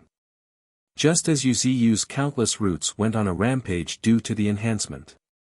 What a terrifying aura, muttering to himself, in the depths of Australia, within a kingdom built by mutant kangaroos, a figure seated high on the throne stood up. Unlike ordinary kangaroos, he was 4 to 5 meters tall, his entire body was golden, bright, and dazzling, and his pupils were golden, with a tint of red. He was the absolute king among mutant kangaroos, stepping into Tier 4 during the third spiritual energy tide. Accompanied by heaven and earth spirit treasures, he was one of the few true kings of this continent. He didn't show any hesitation, there wasn't even less room for hesitation. The northern half of the desert was the territory of the Kangaroo Kingdom. The powerful aura emerging now was not a good sign for him. Hiya, taking a deep breath, the mutant kangaroo king kicked the ground and shot towards the desert, turning into a golden streak of light, tearing through the air. Following closely behind him were 18 riders, the top 18 warriors of the Kangaroo Kingdom. The strongest rider among them was also a Tier 4 Transcendent. 2 beasts, one light and one dark, created a belligerent kingdom, dominating the region with their iron fist. At the same time, deep within a volcano, quack, quack, strange cries suddenly resounded through the sky, causing even the volcano to boil. Boom, boom, boom, even the magma pool began to boil. At this moment, a 3-meter-tall red figure slowly rose. It was very strange, because it was just a duck. Even so, this duck caused the temperature of the air to skyrocket, as if it were about to ignite. It was the duck-billed platypus, a true living fossil. It was known to have existed in the world 250 million years ago, a true atavistic mutant beasts. Currently, after the third spiritual energy tide, this silly-looking platypus had once again reverted, undergoing an atavism far beyond what human theories had speculated. Not existing in this era, but existing even far past that, this kind of atavism was called ancient atavism. The red-beaked platypus was the most terrifying tier for transcendent that had surpassed the understanding of ordinary people. It could produce high temperatures that could instantly melt everything. Its existence was like an active volcano. The angrier it got, the more terrifying it became. When its fury reached its extreme, it could even achieve a true volcanic eruption. Throughout the continent of Australia, even other tier 4 mutant beasts kept their distance from it. Quack, quack, quack, amidst its seemingly cute calls, the red-beaked platypus, with magma flowing over its body, also started walking towards the desert with slow steps. However, if one looked at the footprints of this red-beaked platypus, they would find that wherever it passed by, the ground melted into deep red magma, slowly flowing. Tier 4 transcendents, known as natural disaster, were not to be trifled with. Terrifying beings like the red-beaked platypus, who didn't know how to control their own power, even the unintentional release of their power could alter the surroundings. However, compared to the various tier 4 transcendents that suddenly emerged from all corners of Australia, the most terrifying one should be the monster of Emperor Valley. 3 years ago, during the invasion of the Sea Clan, it suddenly appeared and drove away the Sea Clan. And now, no one had any idea how much stronger it had grown. However, one thing was certain, the strength of this monster was definitely far beyond imagination, simply because its existence itself was a miracle. It was a life form that shouldn't exist in this world. In the myths and legends, it was known as the invincible terrestrial creature, a creature so terrifying that even giant dragons feared it, a behemoth. Boom, boom, the earth quaked again and again. The entire Emperor Valley seemed to be trembling in fear. At this moment, a giant monster, hundreds of meters tall, could be seen raising its head before slowly walking towards the direction of the desert. It felt a presence that could challenge it. With a grin, the monster covered in gray iron-colored fur also gradually increased its speed. I seem to have attracted quite a few powerful challengers.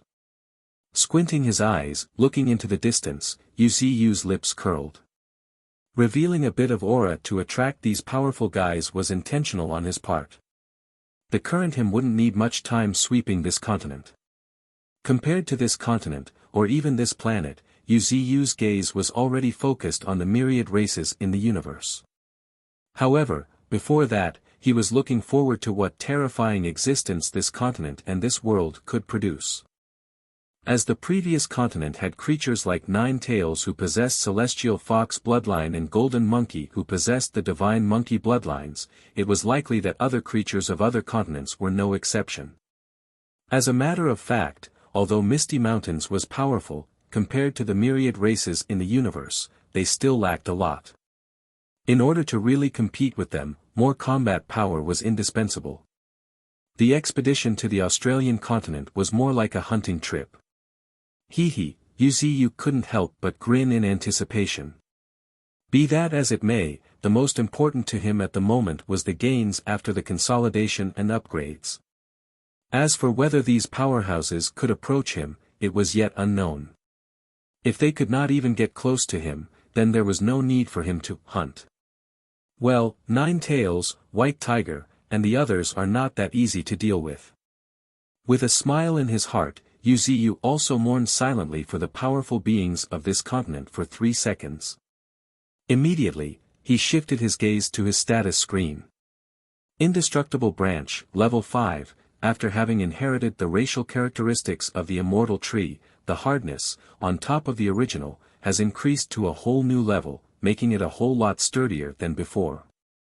Furthermore, each branch is like a mystical chain that is indestructible, inexhaustible, and endless. Indestructible roots, level 5, after having inherited the racial characteristics of the immortal tree, possessing vitality far beyond ordinary roots, the roots are almost indestructible. Besides, each secondary root has gained extraordinary power by devouring various mutant beasts, such as the Titano root and the Cosmic root, both superimposed. Each root is equivalent to an indestructible and immortal existence. Staring blankly, Yu's eyes couldn't help but shimmer. There was no denying that after stepping to Tier 5, his strength has truly undergone a qualitative change. He didn't know what other Tier 5 transcendents were like, but as far as he was concerned, Tier 5 was indeed a very powerful realm.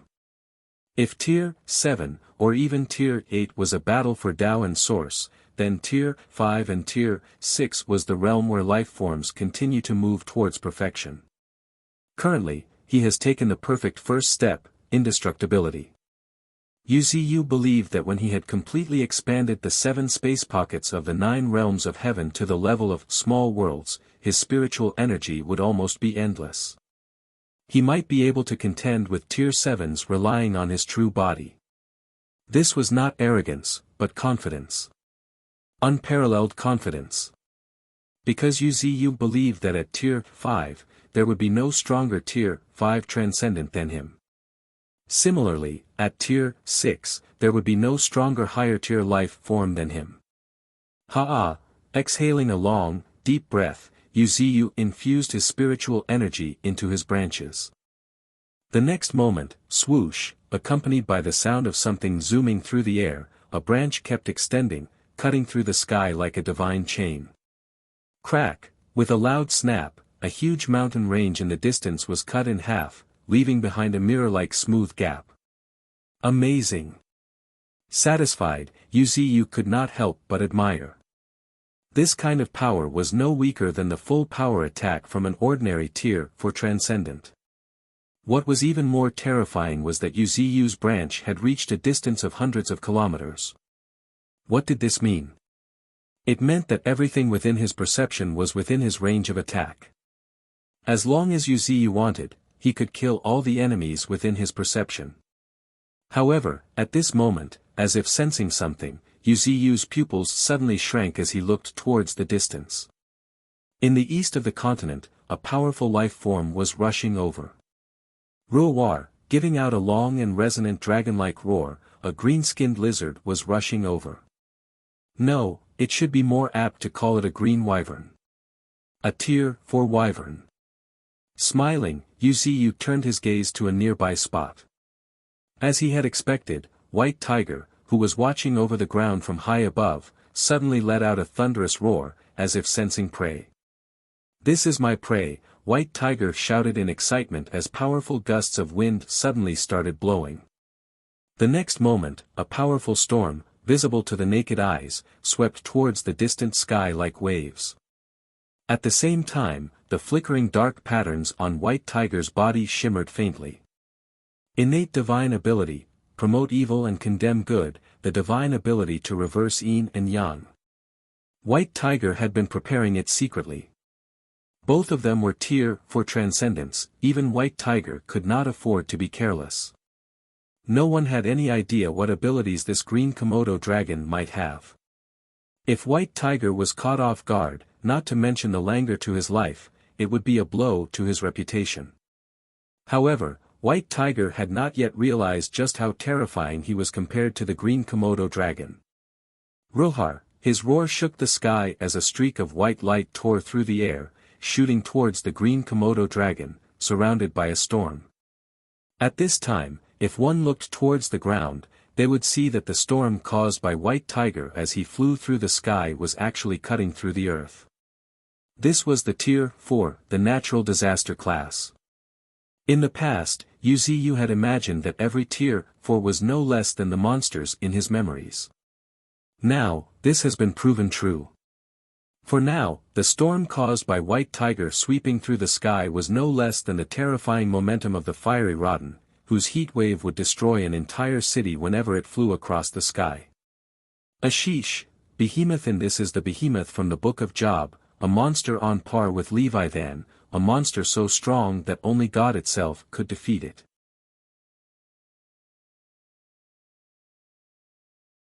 Suddenly, a massive thunderous collision caused a mushroom cloud resembling a nuclear explosion to rise high into the distant sky. Dust and debris filled the air as the ferocious storm spread uncontrollably, sweeping the surrounding desert for miles. Adding more to the dread, the rocks and plants in the desert, unable to withstand the pressure, shattered inch by inch. Crack, crack, cracking sounds echoed again and again, as countless rocks and plants got pulverized. However, if one were to look up at the sky at this moment, they would be surprised to see a giant white tiger's claws firmly latched onto the broad wings of a green Komodo dragon. "Heh heh, is this all you've got?" White Tiger grinned ferociously, a hint of indescribable excitement flashing across its face. This is true combat. Blood boiling, spiritual energy seething, roar, giving out an excited roar, White Tiger opened his mouth, revealing his sharp fangs, before plunging them ruthlessly towards the neck of the green Komodo dragon. Although they were classified as natural disasters, their battles still did not exceed the scope of mutant beasts. For mutant beasts, the most suitable weapons for combat were claws, fangs, and horns. Of course, their claws, fangs, and horns were not as weak as those of ordinary beasts. At this moment, if one were to look at the tiger's razor-sharp fangs, they would see a glimmer of light flashing. The wind attributes spiritual energy continuously swirling around his fangs turned them into the sharpest weapons capable of tearing through space. Crack, a crisp cracking sound echoed as if the space itself was being shattered. However, to the surprise of White Tiger, the green Komodo dragon broke free from his claws and turned its head aside. "You bastard!" There was a cry filled with extreme fury. It was a close call, dangerously close. If it had been hit, even if it didn't die, it would have been severely injured. However, after the lingering fear, the green Komodo dragon's anger rose to unprecedented levels, instantly engulfing its reason. "You're dead meat," with a furious roar, the green Komodo dragon opened its mouth wide and fiercely spat out a green liquid. Sizzle, an eerie sizzling sound echoed, bringing a furrow on White Tiger's brow as he deeply examined the whirlwind of green smoke rising around it. "This is no ordinary venom," muttering to himself, White Tiger cast a meaningful glance at the nearby green Komodo dragon. "Worthy of a wyvern. Although it's not considered best among wyverns, from a lowly poisonous dragon branch with little bloodline relations, it is still a tier for transcendent. It still can't be underestimated." With this in mind, White Tiger also contracted the Wind Spirit Barrier, enhancing his defense. The Wind Spirit Barrier, it was White Tiger's unique ability that grants him the ability to entwine tiny whirlwinds around his body, nearly invisible yet steadfastly guarding it. Not to mention ordinary attacks, even a nuclear weapon could be withstood using the Wind Spirit Barrier. Roar, giving out another thunderous roar, White Tiger playfully glanced at the green Komodo dragon, which had retreated to a distance, with its pupils contracted. "Come. Our battle has just started." Dropping these words, White Tiger, with violent winds swirling around his limbs, fiercely lunged towards the green Komodo dragon. It's truly a one-sided suppression, amidst a resonant murmur, in a mountain range in the distance, that seemed to have appeared out of nowhere, a low grunt could be heard. However, upon closer inspection, this mountain range was revealed to be a living creature. A colossal and terrifying creature. It has brought shame upon the dragon clan. Grinning broadly, the eighth great beast standing quietly beside Sarcosuchus, Pteranodon, also spoke with great interest. "No, it's not worthy of being called part of the dragon clan." Dropping this remark, Sarcosuchus explained truthfully, in the eyes of the giant dragon clan, wyverns are nothing but trashes with dragon clan bloodline, not to mention it's a branch of the poison dragon, which can't even stand on the same level. Having said this, Sarcosuchus's gaze shifted to White Tiger and continued, "It should have been a piece of cake for third brother to kill it. My guess is that he is using it to practice his moves." Otherwise, that green wyvern probably wouldn't even have had a chance to land a hit during the first clash. Ha ha ha, Titan just chuckled, and didn't say much more. However, anyone with insight could see the playfulness in his eyes. The further the evolution, the greater is the gap in the later stages. It's fine for now, they have just stepped into Tier 4 and the green Komodo dragon could still clash with third brother. But once third brother has fully digested his inheritance, it wouldn't even have the qualifications to fight with him. The division between superior clans and weak clans in the previous era isn't just because of the strength of the races, but also because some races had individual combat capabilities that were terrifying to the extreme. Just like fourth brother, the purest of the giant dragon clan, standing at the peak of Tier 4. If not for another equally powerful Apex clan member taking action, even a dozen or so of the same tier transcendents might not be able to defeat him. This is just the strongest race reigning at the top of the food chain. In terms of destructive power and talents, they are unmatched in the same tier, far beyond what ordinary people can imagine. Right at this moment, as if sensing something, both Sarcosuchus and Pteranodon simultaneously turned their gaze towards the distance. Boom, boom, boom, accompanied by fearsome tremors, a huge black shadow had begun to slowly approach between the peaks. It was towering and massive. It was terrifying and intimidating. Covered in iron-gray fur, shining brightly under the moonlight, it resembled a steel behemoth, exuding a chilling coldness. Right now, it was slowly approaching them. Although it seemed slow, each step felt like traversing mountains and rivers. In an instant, it had drawn closer. What is that? With a slight frown, a puzzled look appeared on the faces of both Pteranodon and Sarcosuchus. It was an unfamiliar creature. Every part of its body was so robust and muscular that its shoulders alone were dozens of meters wide, and the muscles on both sides bulged like hills. The muscles hidden under its gray iron-colored fur could only be described as terrifying. But that was not the most terrifying part. The most terrifying part was the long claws at the end of its sturdy arms, each 3 to 4 meters long, comparable to the sharpest spears, gleaming with an unusual cold and sharp shine under the moonlight. Woo, it sounded like a wail, but it made the night sky grow darker and heavier. Looking closely, one could see that even the elements of the air seemed to be avoiding something in fear, fleeing one after another. What an unusually pleasant surprise. In a distant canyon, Yuziu's eyes slightly brightened, sparkling with a hint of excitement. The legendary behemoth. I never thought it actually existed.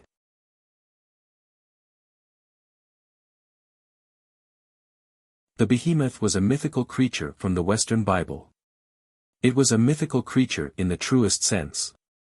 Even Yuziu hadn't expected to encounter such a creature in the heart of the Australian wilderness. However, after giving it a thought, Yuziu should not find it surprising. If even giant dragons and elemental flood dragons had appeared, what was so surprising about the appearance of such a creature? After all, miracles were not limited to just misty mountains. Everyone had their own encounters, their own opportunities. In this great era of evolution, everything was possible. As long as one was receiving some sort of guidance, all creatures have the potential to become a mythical creature. Moreover, the 3 consecutive spiritual energy tides had accelerated the pace of evolution for all things. Not to mention, the 3rd spiritual energy tide alone had accelerated the evolution of the entire universe by at least tens of millions of years. Taking a deep breath, Yuziu cast a deep glance at the colossal creature slowly approaching in the distance. Race, Black Iron Behemoth, evolved from ground sloth, rank, Tier 4 transcendent, natural disaster, innate talent, child of the earth, known as the child of the earth, the behemoth draws endless strength and inexhaustible stamina from the earth. Unique abilities, strength to uproot mountains, it possesses the horrible strength to uproot even a mountain. Even dragons dare not vie with it on land. Berserk, the more severely it gets injured, the more it loses its reasoning, until it completely disappears, turning into a true berserk. Elemental immunity, even elements fear mythical creatures, even at just black iron level, the behemoth can resist 70% of elemental attacks. If it were the legendary behemoth king, the golden behemoth, it would be absolutely immune to elemental attacks. Boundless physique, its formidable physique is terrifying compared to any known creature, possessing a true indestructible attribute that makes it difficult to cause harm. There were no more abilities listed, but what you saw was enough. He knew it was a behemoth. It didn't need flashy abilities, just relying on its strength and formidable defense, it could crush everything. And now, it was proving it with actions. Roar, furious roars reverberated through the world, only to see behemoth in the distance, with its forelimbs on the ground, rushing towards the desert like a gorilla. Thump, thump, intense vibrations shook the earth. "I'll handle this." Suddenly, a voice rang out as Nine Tails in the distant sky mobilized her spiritual energy. Boom. Amidst a roar akin to a tsunami, a wave of flames, hundreds of meters wide, swelled and started rolling forward before transforming into two towering fire tornadoes. They rushed towards the colossal creature in the distance. Roar, with another furious roar, the distant shadow momentarily paused. Much to the astonishment of Nine Tail, it started dashing forward again, charging through the two fire tornadoes. What's going on? Perplexed, Nine Tails turned to Bull Demon beside her. This guy seems a bit strange. In contemplation, Bull Demon looked at the approaching shadow, his eyes flickering. Even an ordinary Tier 4 wouldn't dare to take Elder Sister's flames head-on, yet this guy can actually ignore it. Those flames can melt through mountains, yet it ignores them like nothing. Except for some wisps on its gray iron-colored fur, this guy is totally unscathed. In this regard, this guy is on par with Old Ninth and Fourth Brother. But, Old Ninth has a high resistance to elements, and Fourth Brother, as a rock dragon, has immunity to the earth element. So, what about this guy? With a skeptical look, Bull Demon turned to the nearby Golden Monkey. I don't have anything either, rarely giving his opinion. Golden Monkey's face also grew slightly solemn. Creatures that could resist elemental attacks were few and far between, but each one of them stood at the top of the food chain. Each and every one of them was the most terrifying existence. Yet, one had appeared here. Right at that very moment, Roar, amidst another deafening roar, the mutant beasts witnessed the distant colossal creature grabbing a large boulder, a dozen or so meters wide, with just one hand, its claws digging deeply into the boulder. The next moment, it fiercely threw it towards the sky. Boom! A deafening clap suddenly reverberated through the desert as the boulder created a sonic boom, hurtling towards them like a meteor. At the sight of this, the corner of Nine Tails' eyes could not help but twitch. It can actually throw something that fast 1 to 2 kilometers away. Its strength is not any inferior to Fifth Brother. Muttering to herself, Nine Tails made a decision. Immediately, countless waves of flames swirled over, gathering into a fire pillar several meters thick, striking the boulder. Amidst a thunderous clash, the boulder held out for only a few breaths before melting under the extreme heat. Right at that very moment, Roar, a dragon roar reverberated as a blue ice beam shot toward Behemoth from the distant sky. Little White had also taken action, breathing an endless stream of cold that could freeze everything in its path. Crack, crack, crack, amidst the continuous crackling sounds, the distant Behemoth, several hundred meters tall, slowly froze into an ice sculpture. And along with this, several kilometers of desert was also frozen. Frigid cold wind started blowing through the desert. Did it work? Squinting her eyes slightly, Nine Tails looked at Behemoth. Just moments later, crack, crack, crack, with cracking sounds, visible cracks appeared on the ice sculpture before a deafening clap resounded as shards of ice flew everywhere. Accompanying this, the gray iron-colored Behemoth started charging forward once more. Faintly, a fierce and explosive aura started blowing on everyone's face. As I had guessed, it's immune to elemental attacks, giving her confirmation, Little White's voice echoed through the night sky. Ha! Heaving a sigh in resignation, Nine Tails shifted her gaze towards the eager golden ant, and the distant mountainous form of Sarcosuchus.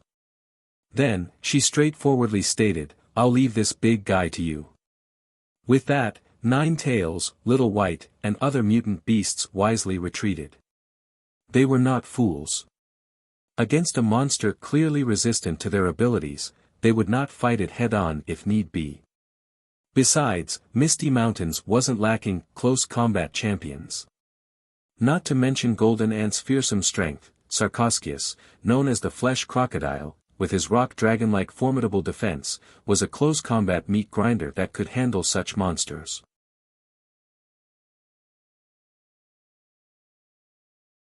"I'll go." Suddenly, a cold golden figure stepped forward in the distance.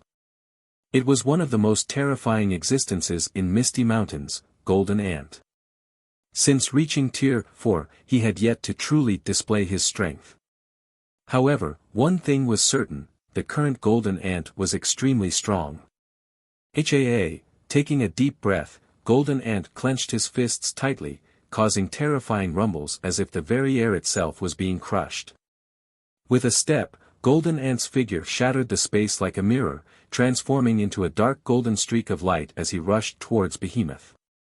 Boom! Accompanied by a thunderous clap, a white beam of light, enveloping endless air, pierced through the clouds and fiercely struck Behemoth.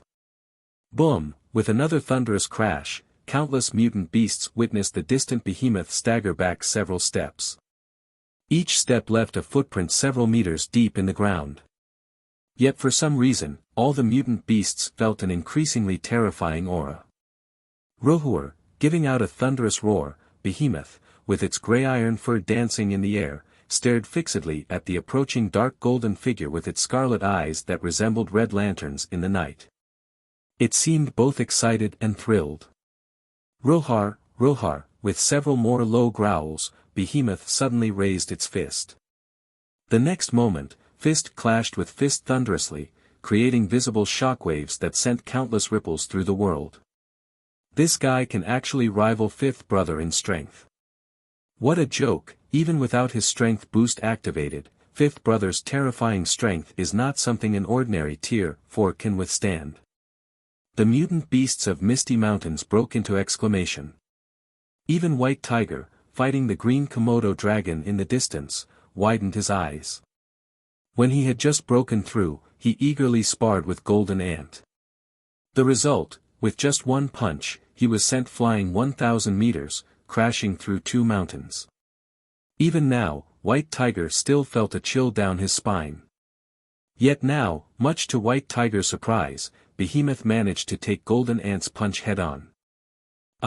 With countless thoughts racing through his mind, White Tiger knew another monster had emerged. At this moment, a low voice suddenly echoed in the air. "Strength boost, stage 2, just as these words echoed, a blood-red aura ignited around the Golden Ant. At the same time, an even more terrifying power gathered around Golden Ant's fists. Faintly, an imperceptible glow emerged around them. This was the energy fluctuations visible to the naked eye caused by Golden Ant's strength, which had become too overwhelming after he had stepped into Tier 4. The more refined and concentrated the power, the more dazzling were the fluctuations. Clearly, Golden Ant had become serious. Boom! Golden Ant threw another punch, erupting with a surge of blood-red light. Immediately after, under the expectant gazes of the mutant beasts, his punch landed dead straight on Behemoth. Rohar, with what sounded like a wail, Behemoth's body trembled violently as it slid backward, creating a trench several tens of meters long on the ground. However, what shocked the mutant beasts was that, despite taking such a punch, Behemoth remained completely unscathed. Only, its scarlet eyes became increasingly blood-red. Rohur, giving out a thunderous roar, Behemoth lifted a section of a nearby mountain and hurled it at Golden Ant. In response, Golden Ant fired a flurry of punches in quick succession, shattering the piece of mountain, and sending pieces of rock flying everywhere. At the same time, Golden Ant transformed into a stream of dark gold, shooting towards Behemoth again, and firing one punch after another, seemingly endless. Boom, boom, boom, in the night sky, shooting stars seemed to streak across. Those were the trails left by Golden Ant's punches, dazzling like a meteor shower. Amidst all this, the mutant beasts faintly heard a voice, strength boost, stage 3, surprisingly, Golden Ant had tripled his already fearsome strength. As for how terrifying his strength was, no one knew. However, seeing Behemoth being relentlessly driven back 2 kilometers by the continuous punches, leaving trenches several tens of meters deep on the ground, it was made clear. Much to everyone's surprise, Behemoth was being punched deep into the earth by Golden Ant.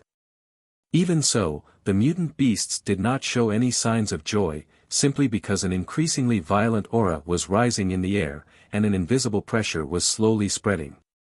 That was not the worst part. The worst part was that the behemoth did not seem to be seriously injured, only its gray iron fur was slightly stained with blood. Suddenly, with cracking sounds, the behemoth grabbed a rock with its right claw and, to the astonishment of the mutant beasts, shoved it into its mouth. Crunch, crunch, with the unsettling sound of chewing, the blood-stained area on the behemoth grew new gray iron fur. Gulp, gulp, gulping nervously, White Tiger glanced at Behemoth and labeled it a monster. In the distance, Little White and Nine Tails exchanged a helpless look. This guy seems unkillable. No, not seems, it really is unkillable. Exchanging words, Nine Tails and Little White shook their heads. At the same time, the distant Sarcosuchus let out a long, helpless sigh, seemingly having reached a conclusion, so it's that species. What species? Confused, Titan asked. Behemoth, the legendary king of terrestrial warfare, rarer even compared to our giant dragon clan. In land battles, even our dragon clan struggles to compete with them. In close combat, only purebred rock dragons, like crystal dragons and diamond dragons, can hold their own against them. With a voice filled with lingering fear, Sarcosuchus recalled information from the giant dragon clan's ancestral memories about this ancient species. In the previous era, the dragon clan had suffered considerable losses at the hands of this species. If it were not for the fact that this race is so rare and nearly extinct, it would not be so unknown. The birth of such a creature in this new era really came as a surprise to Sarcosuchus. Tisk * clucking his tongue wryly, as if realizing something, Sarcosuchus looked towards the depths of the canyon behind him. Now, I understand why Master came to this continent. Rather than collecting resources, it's more about hunting such legendary creatures. Only such legendary beings could catch Master's eye.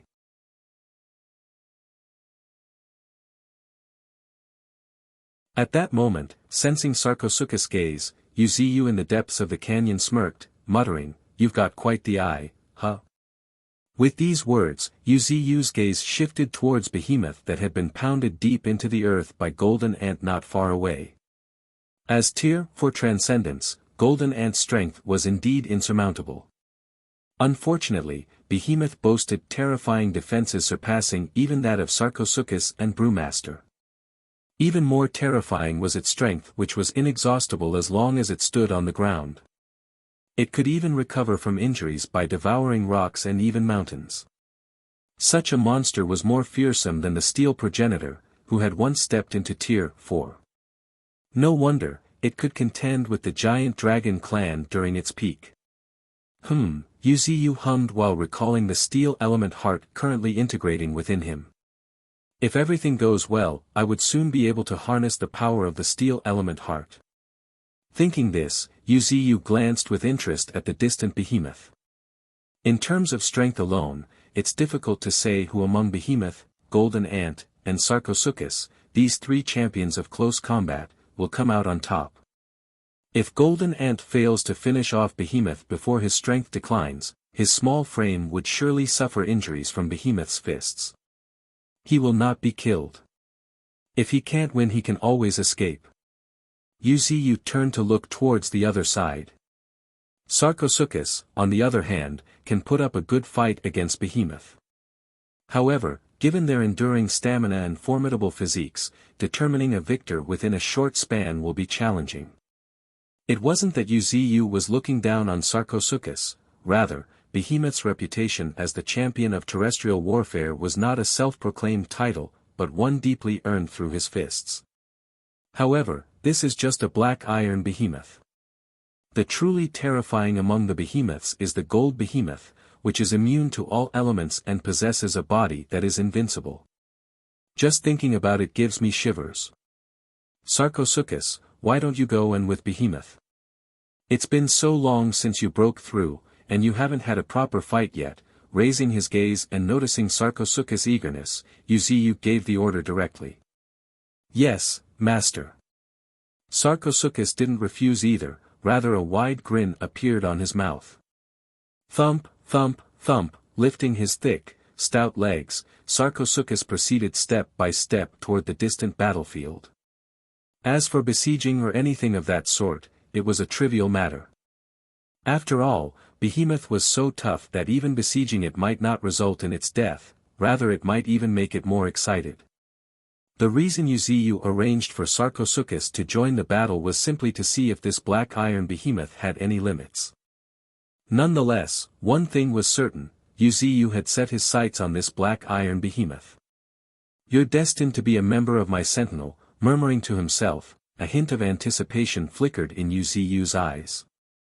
Sentinel, it was the strongest fighting force Wuxia was planning to establish to go on expeditions in space. They would fight for Wuxia without paying any heed for the sacrifices. Unlike Nine-Tails and other mutant beasts who had formed an emotional bond with Wuxia over time, or Ling Er and others who were part of Wuxia's inner circle, these individuals caught Wuxia's attention solely for their fearsome combat prowess and remarkable innate talent. Their power had prompted him to decide to gather and cultivate them. In return, they would fight for Wuxia.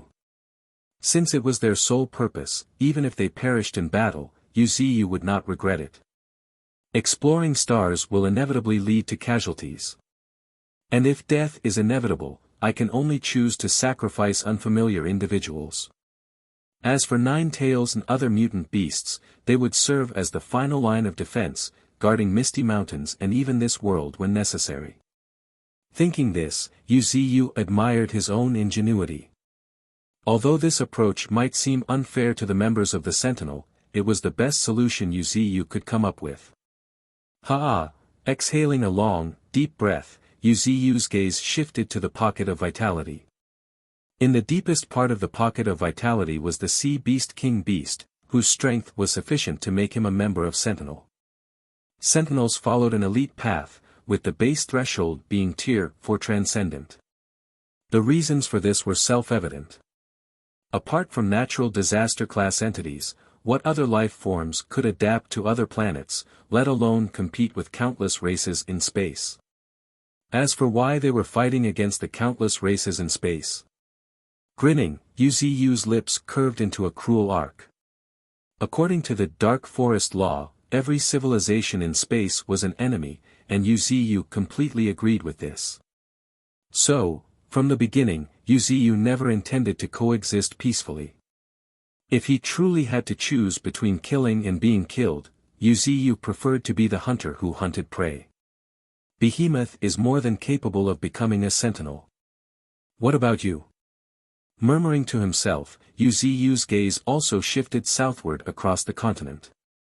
Looking up, he saw a blaze of fire lighting up the night sky. However, if one had keen perception at this moment, they would undoubtedly notice that the distant fire attribute spiritual energy was almost boiling, suppressing even the spiritual energy of other attributes. It was blazing hot, incredibly so.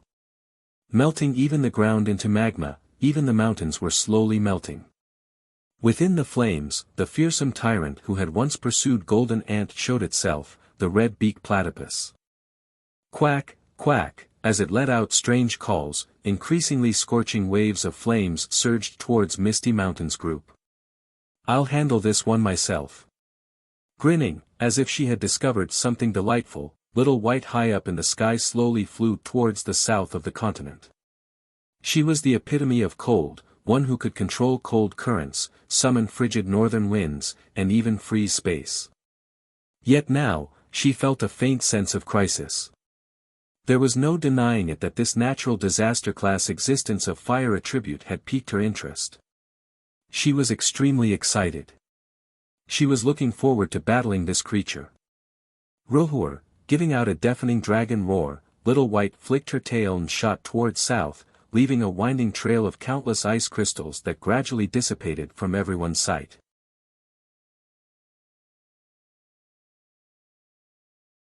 Time slowly passed by, and in the blink of an eye, 3 days had gone by. On this particular day, a perfectly round setting sun clung to the desert's horizon, casting a deep and dark red hue over the land. However, it was difficult to tell whether this redness was the hue of the setting sun or the blood. All of this was because, within these 3 days, an army emerged from nowhere. They were powerful and terrifying. Even more chilling, each commander of this army was of the natural disaster class. In just 3 days, the northern desert of the continent, which amounted to 1/10 of the continent's land, had fallen.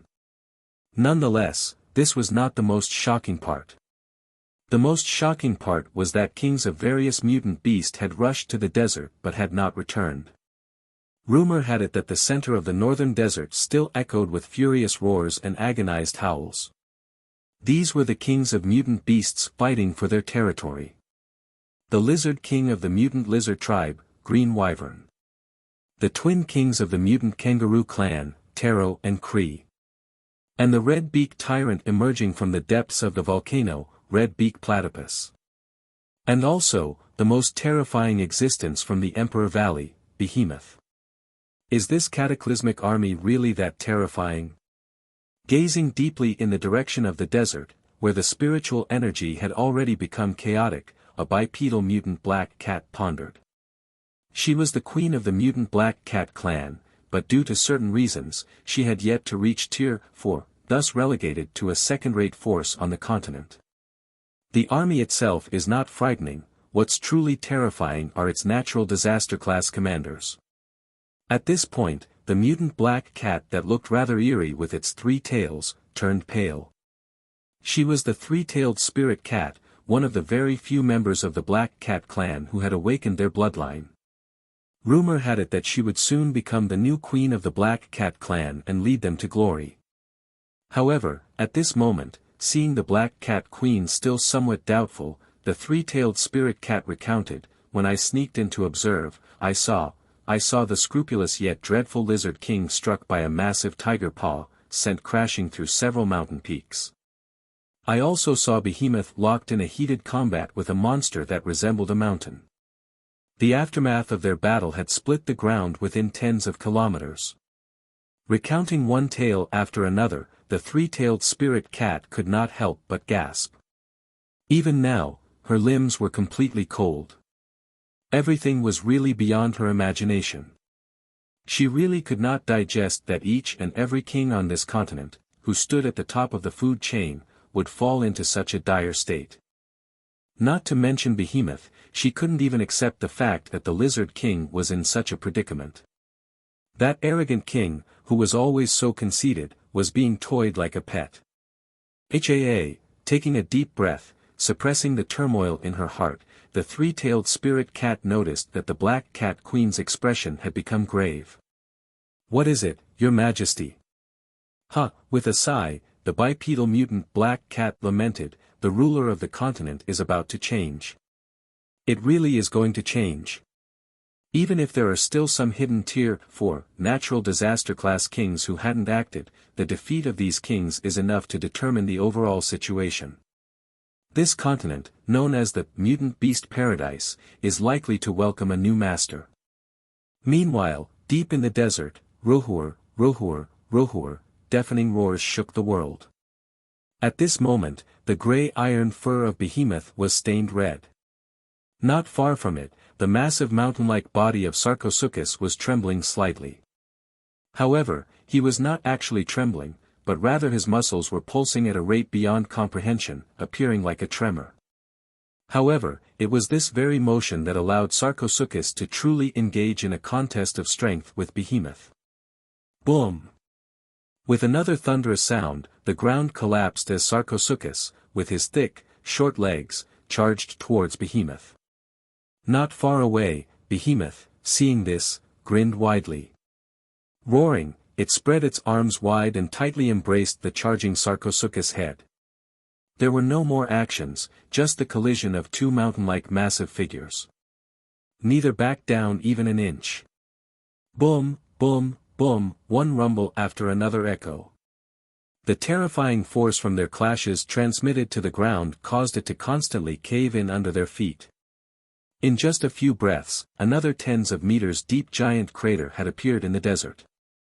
Even now, this crater was expanding at a speed visible to the naked eye. A short while later, it was already 50 to 60 meters deep, and their towering figures had sunk into the ground. Don't these guys ever get tired? White Tiger, pressing down on the green Komodo dragon beneath him with one paw, muttered a doubtful voice. There was a puzzled look on his face.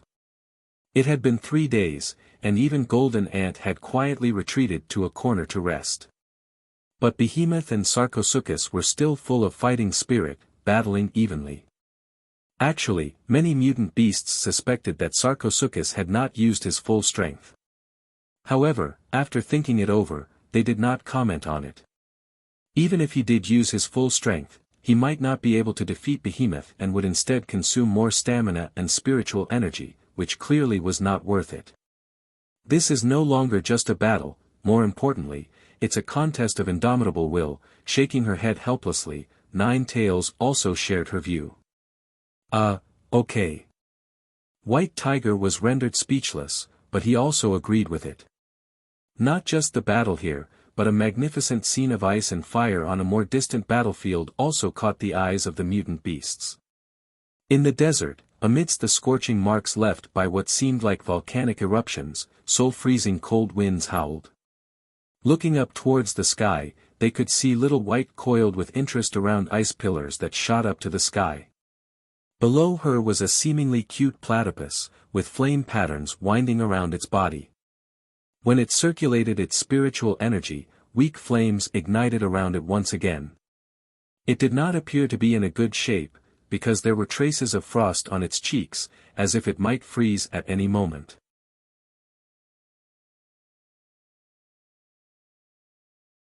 That platypus is quite something, managing to hold out against Little White until now. White Tiger grinned, casting an intrigued glance at the peculiar-looking mutant beast in the world of ice and snow.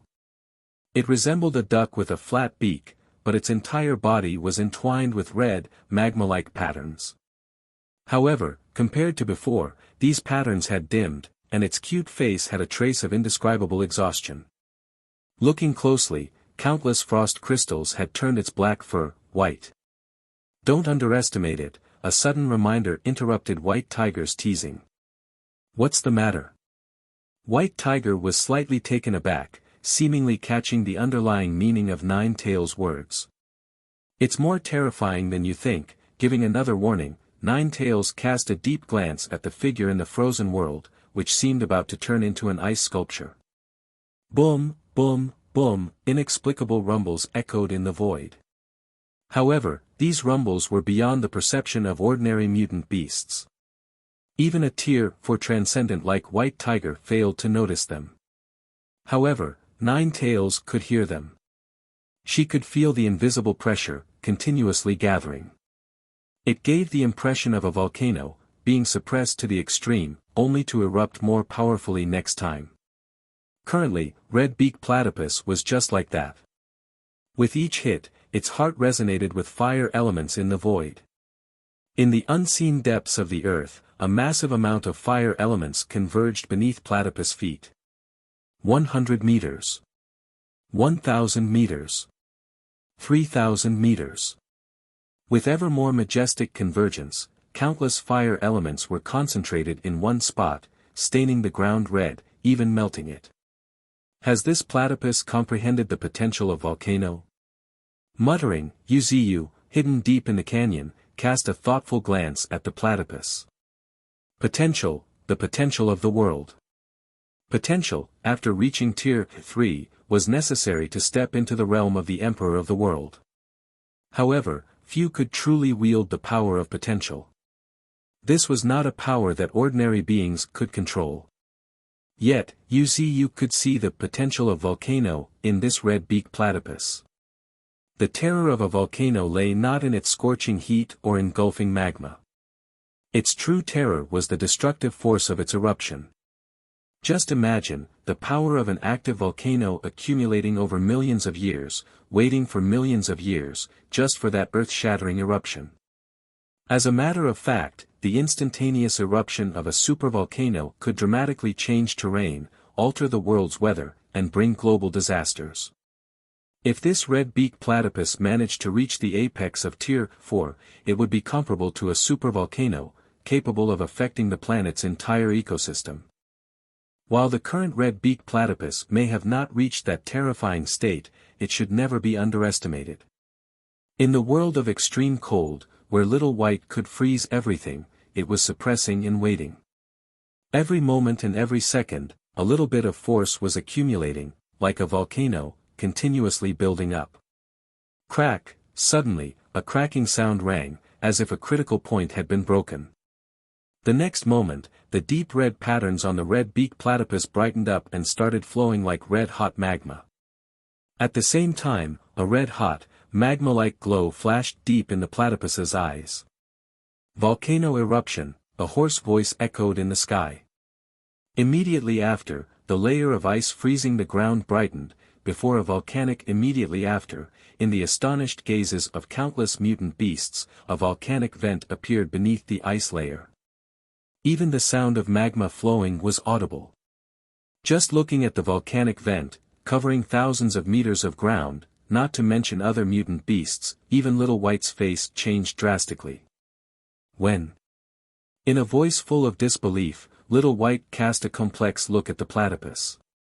Much to her dismay, this innocent-looking creature had silently melted the ground and accumulated such immense power. Right at that moment, quack, with a sudden quack, red-beaked platypus raised its flat paw, pushing it towards the sky.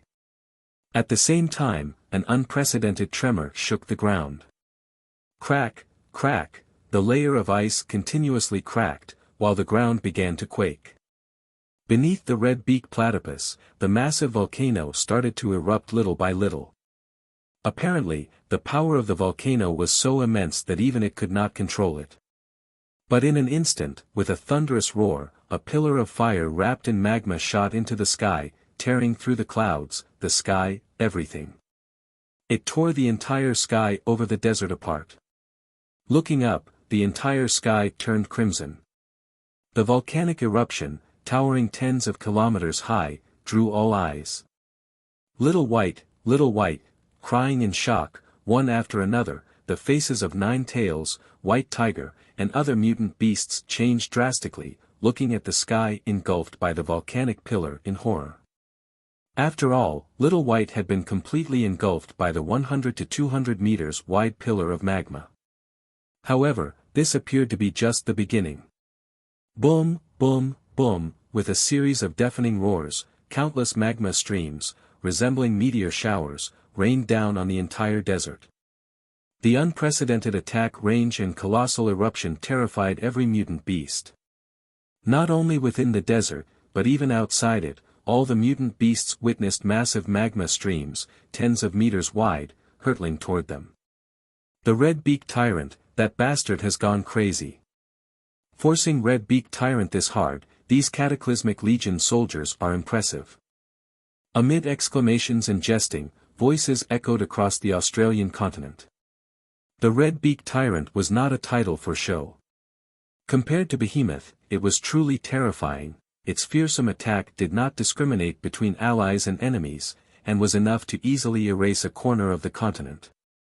And now, it has proven its power. And, that guy sure is interesting. With a teasing smile, Wuxia, hidden deep in the canyon, prepared to take action. The aftermath of its attack was indeed terrifying. If the magma streams really fell on the ground, Wuxia's legion would be mostly destroyed. However, before he could act, a cold voice suddenly echoed in the sky, sealing heaven and earth.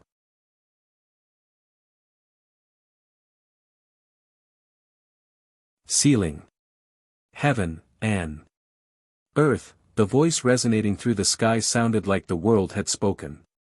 In an instant, countless mutant beasts witnessed countless ethereal chains, resembling divine chains, filling up the night sky. They weaved through the sky like silver serpents, enveloping it. Once they completely spread across the sky, spiritual energy surged through them, before they started contracting.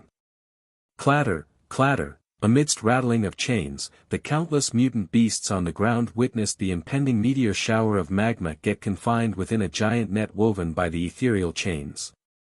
At the same time, an inexplicable force surged, and with it, the temperature of the magma rapidly dropped, until they were reduced into pitch-black rocks. What is this? Is this for real? Exclaiming, mutant beasts, one after another, turned their gazes towards a nearby red fox with 5 tails swaying behind her. She was sitting on her hind legs, and her deep red fur was dancing along the wind, with flickers of flames interspersed between. At a glance, she looked noble and extraordinary. However, the most striking feature was the ethereal chains extending from behind her.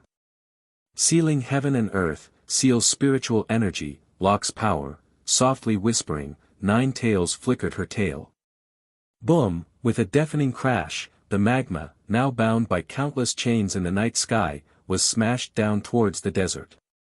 Boom, and with another crash that shook the desert, a 100 meters tall black spherical object lay silently in a crater.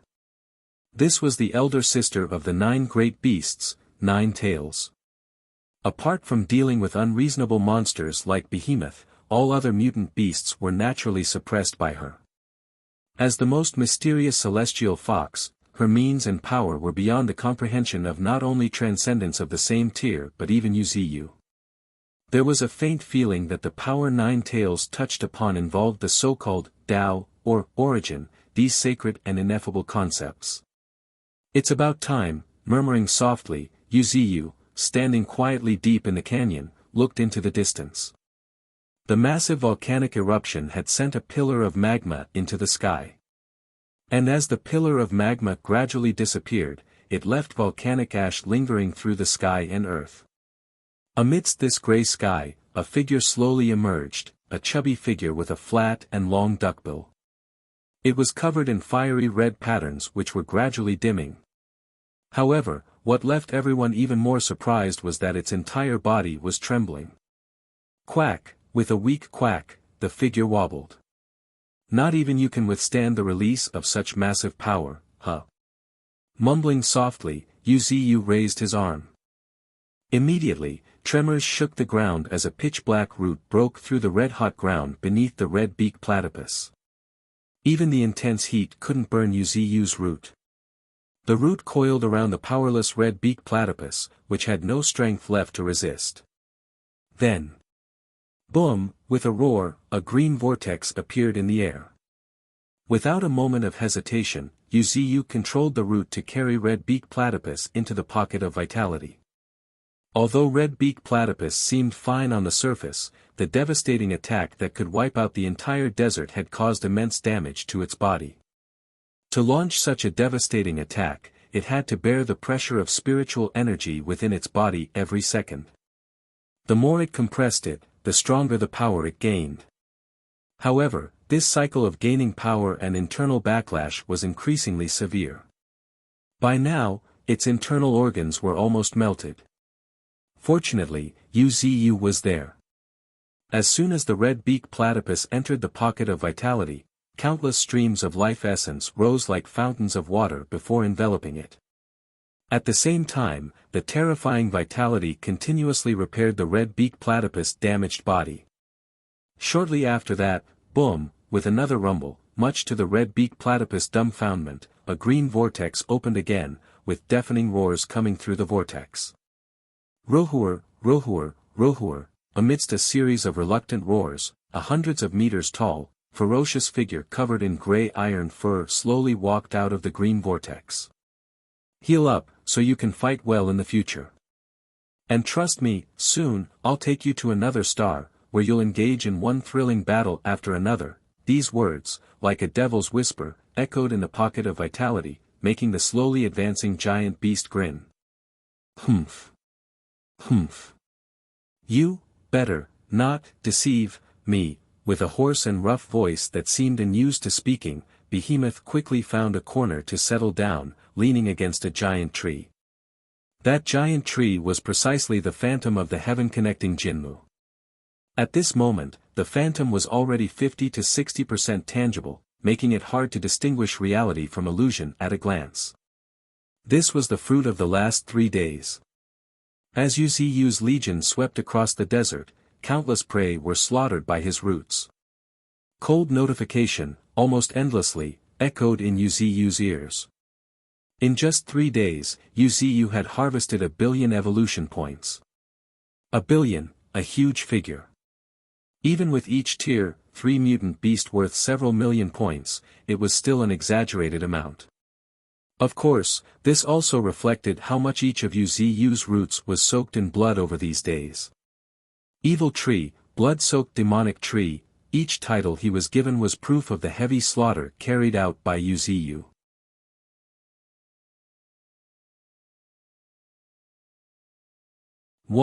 2 billion, murmuring to himself, Yu's gaze fell upon his status screen.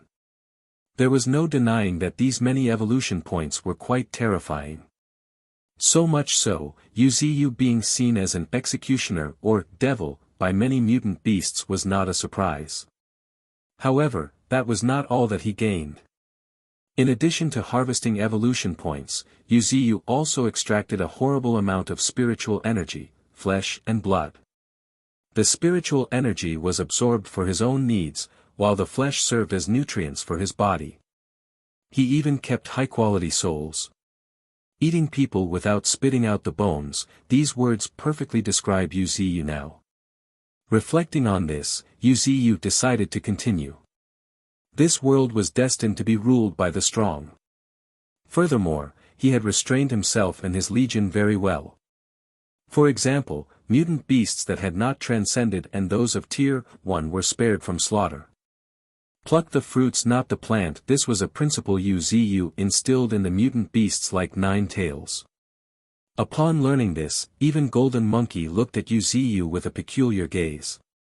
Master truly treats each continent as his own breeding ground. Thinking this to himself, Golden Monkey couldn't help but shake his head helplessly. From a certain perspective, Master is terrifying. At this moment, taking a deep breath, Yu began to mobilize his spiritual energy. Immediately, thunderous rumbles shook the ground as Yu's roots started spreading, and his main body began to grow bigger and taller with every passing moment. In just a few breaths, a giant tree, large enough to cover several cities, appeared before everyone's eyes. Is that the king that suddenly arrived in the desert? Are you kidding me? Is there really an entity this massive? Mutant beasts broke into exclamations, looking at Yu in shock. They really couldn't digest that such a massive tree could even exist. From a distance, it looked like a shadow covering the sky. What was even more exaggerated was its countless branches that stretched across the sky like divine chains. However, amidst the deep shock, some mutant beasts seemed to realize something, and a sense of understanding appeared in their eyes as they looked at Yu. So, it's him. It must be him. Who else but the infamous tree monster, hailed as the fiercest transcendent on the distant continent, could have such means to suppress so many mutant beast kings? However, no one expected this terrifying being from another continent to cross the ocean and descend here. With all kinds of thoughts racing in their minds, the mutant beasts immediately retreated to their respective territories. Now, their only hope was that this monster would not leave the desert. And indeed, Yu, following their wishes. He did not leave the desert. For now, he needed to consolidate his gains rather than conquer. System, I want to enhance the ability Mastery of Mist. Are you sure you want to spend 20 million evolution points to enhance Mastery of Mist, level 4? Confirm, Yuziyu promptly agreed, nodding slightly. 20 million evolution points was quite a huge amount to him before, but now, it was not a significant amount. If 20 million evolution points could increase his power by even 1 to 2%, it would be worth it. Right at that moment, boom, with a tremendous rumble, Yuziyu's body began to tremble slightly as an indescribable power emerged from deep within. Mist, ever-changing and colorful. There's poisonous mist, ice mist. A profound understanding of mist mysteriously appeared in Yuziyu's mind. It was a deeper comprehension of mist, opening another door for Yuziyu. Boom, with a thunderous clap, Yuziyu felt a ripple in his usually calm grand divine ability, 9 realms of heaven. If one looked at Yuziyu now, they would see 7 vortexes rising around him. Each vortex swirled with different colors, each radiating its unique power. At that moment, a separate vortex began to rise apart from the 7 existing ones. This new vortex started very small, only the size of a fist. However, as Yuziyu's understanding of the mist deepened, this vortex gradually expanded. Faintly, a gray, foggy space began to emerge in the background of the vortex. This was the 8th space pocket of the 9 realms of heaven, the pocket of mist. It was mysterious and eerie, and possessed a power distinct from the other space pockets. Yuziyu knew this because he noticed it on his status screen. Immortal Mist Beast, Level 5. Using the pocket of mist as a vessel, you can nurture powerful beings that are immortal and indestructible, mist beasts. Staring at it in amazement, Yuziyu couldn't believe that the trick he played with in his early days had become a reality. Mist beasts, huh? Murmuring, Yuziyu looked at the countless willow leaves around him that were releasing wisps of white mist. These white mists were ethereal like souls, constantly changing shapes. In just a moment, to Yuziyu's surprise, clear silhouettes began to emerge. Among these silhouettes, the shape of kangaroo was the clearest. What is this? Astonished, Yuziyu looked around. In the next moment, a faint glow rose from the countless cold bodies of mutant kangaroos around him, converging and intertwining with the white mist. Grrrr, grrrr, grrrr, jumping one after another, Yuziyu noticed the mist-formed kangaroos starting to develop expressions, as if they had gained life. However, before Yuziyu could react, they began to fight. As they ram into each other, the weaker ones become food, while the stronger ones grow larger. It was like raising goo. In just a few breaths, the most distinct mist-formed kangaroo appeared before Yuziyu's eyes. Its body woven from mist was vivid and lifelike. It had a strong physique, with a tail several meters long trailing behind it. Furthermore, its scarlet eyes glinted slightly. The fusion of remnant souls and my mist gave birth to a new life, the immortal mist beast, huh? Yuziyu couldn't help but murmur as he began to grasp the nature of this new life form.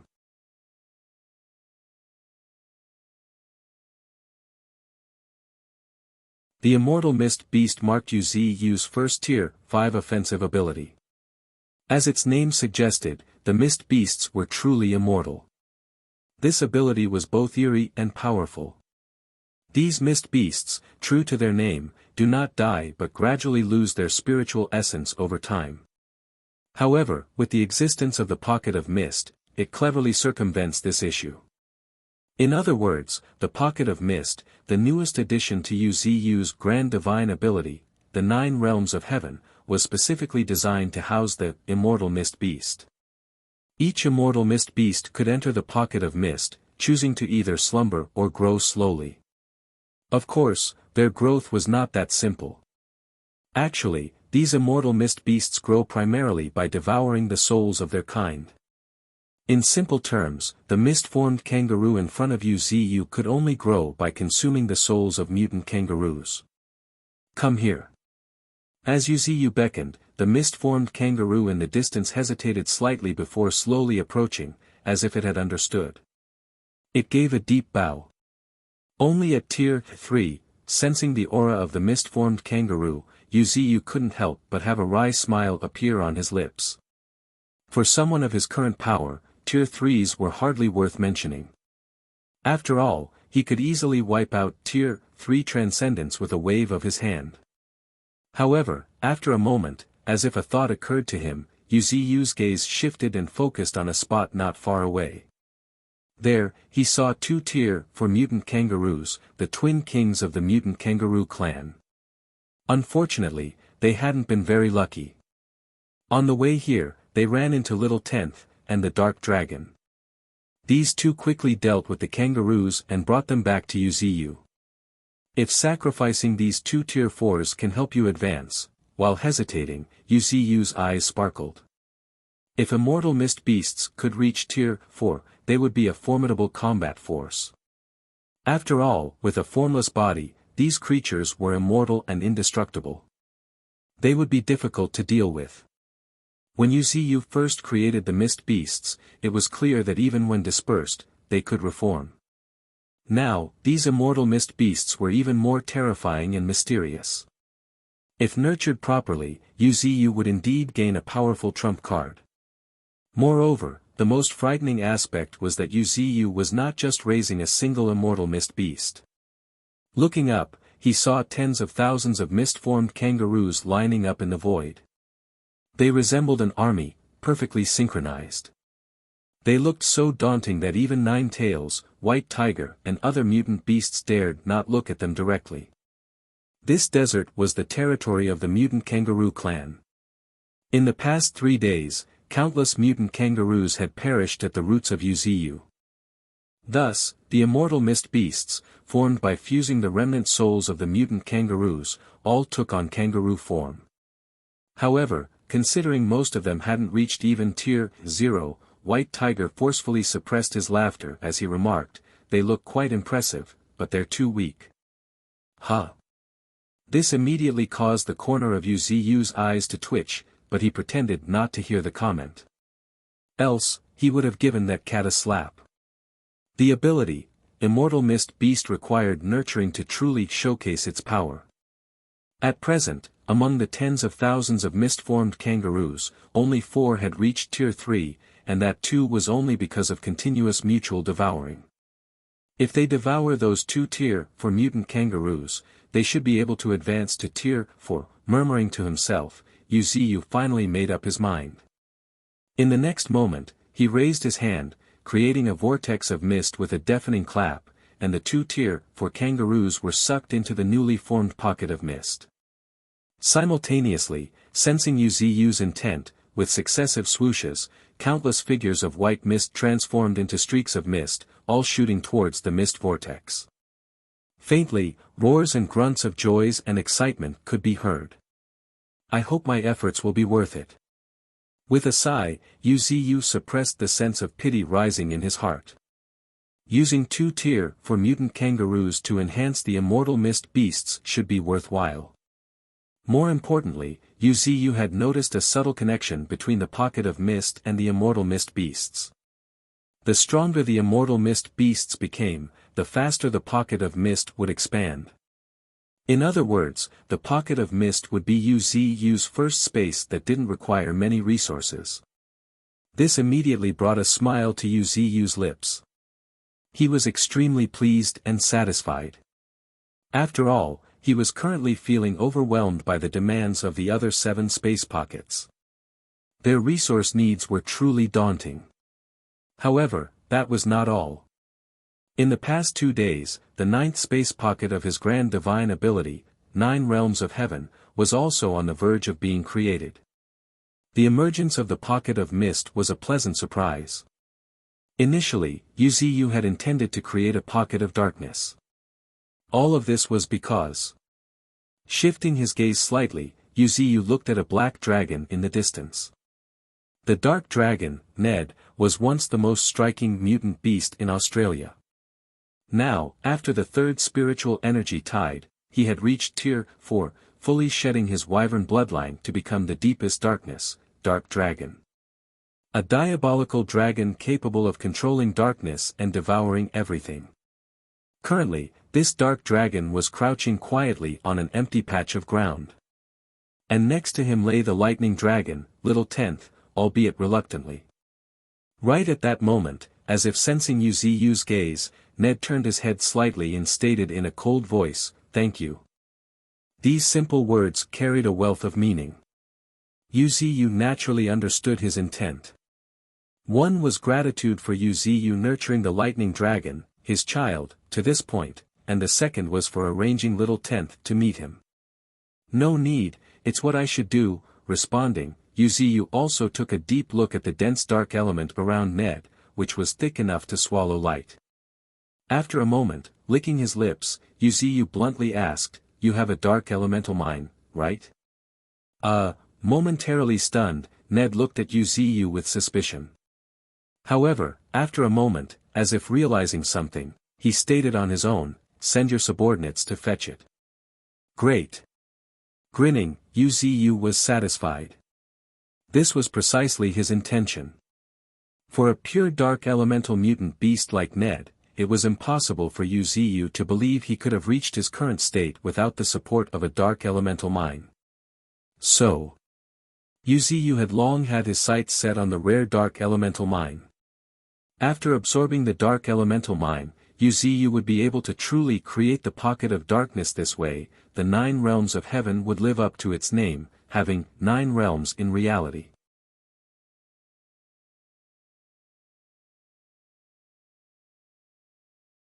"Master, I've brought the darkness elemental mine," shouting from a distance, Tundra, the 8th great beast with almost no presence in misty mountains, slowly approached, carrying a mountain of black rock.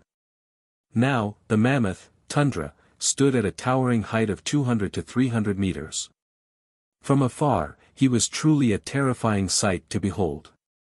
However, considering the fact that Tundra's combat prowess was not on par with the others, Yu Ziyu had assigned him more miscellaneous tasks. In Yu Ziyu's plan, if Tundra could grow to Tier 4, he could consider injecting it with Titan bloodline. It was a technology theorized by the top human scientists in Misty Mountains, which involved extracting the bloodline of a powerful race to bestow it upon another. Currently, the Titan bloodline was the most feasible for extraction. Furthermore, when various species reached Tier 4, their bodies were most unstable, making it the optimal time for successful bloodline fusion. Of course, this was just an idea. Ultimately, it would depend on Tundra's opinion. The reason for this was Yu Ziyu's hope that in the future, Tundra could transform into the base of Misty Mountains, carrying the entire Misty Mountains, or even half a continent, across the stars. A smile appeared on Yu Ziyu's lips at the thought of this. Nonetheless, he was not in a rush. At this moment, gazing at the black mountain carried by Tundra, Yu Ziyu's eyes narrowed. A dark elemental mine, muttering to himself, numerous roots extended from Yu Ziyu like giant snakes, wrapping around the entire mountain. Rumble, with ear-splitting rumbles, the black mountain, tens of meters high, was lifted by Yu Ziyu's roots. Boom, with another series of thunderous rumbles and shaking of the ground, this dark elemental mine was placed on the ground. From this moment, Ned's dark elemental mine officially belonged to Yu Ziyu. Without any courtesy or hesitation, Yu Ziyu's roots entwined around the mountain, unleashing a terrifying suction. Rumble, rumble, amidst ceaseless rumbling, a massive amount of dark spiritual energy converged towards Yu Ziyu. In just a moment, Yu Ziyu's body turned as black as ink. Dark attribute was a very terrifying and rare attribute. Every dark attribute mutant beast could be considered a notch above their peers. Just like Ling Feng among humans, and the second strongest in the Tiger clan, Dark Tiger. Of course, the Dark Dragon, Ned, was also in the list. All of them possessed terrifying combat power and extremely strange methods. For instance, Ling Feng could control shadows and even use them to teleport to distant places. It was his most proud technique, shadow escape. If he were not just a Tier 3 in the realm of King, Yu Ziyu would have been truly impressed. At this moment, Yu Ziyu was eager to see what divine ability he might develop by absorbing the dark elemental mine. Of course, the more important goal was to create the pocket of darkness. With this in mind, Yu Ziyu's consciousness sank into his body. Whoosh, accompanied by a deafening roar, endless darkness converged, pouring into Yu's body. From afar, it looked as if the night had turned into Yu's cloak. It looked inexplicably eerie. At the same time, a pitch-black vortex appeared around Yu, resembling the other 8 vortexes. However, the moment this 9th vortex appeared, all 9 space pockets trembled. They seemed to have gained a mysterious connection, as if they were resonating with each other. Simultaneously, they began to revolve around Yu's towering body. The 9 space pockets achieved resonance the moment the 9th one was formed. The toughness of the space pockets is now several times stronger. And as energy is flowing between them, the other space pockets seem to be aiding in the expansion of the pocket of mist and pocket of darkness. Murmuring to himself, Yu let out a sigh of relief. Initially, he was worried that powerful transcendence might be able to break into his space pockets. However, now, it became clear that his worries were unfounded. The true 9 realms of heaven, as a grand divine ability, could not be easily breached. Last time, Levi then only managed to go on rampage because the 9 realms of heaven were not yet perfected.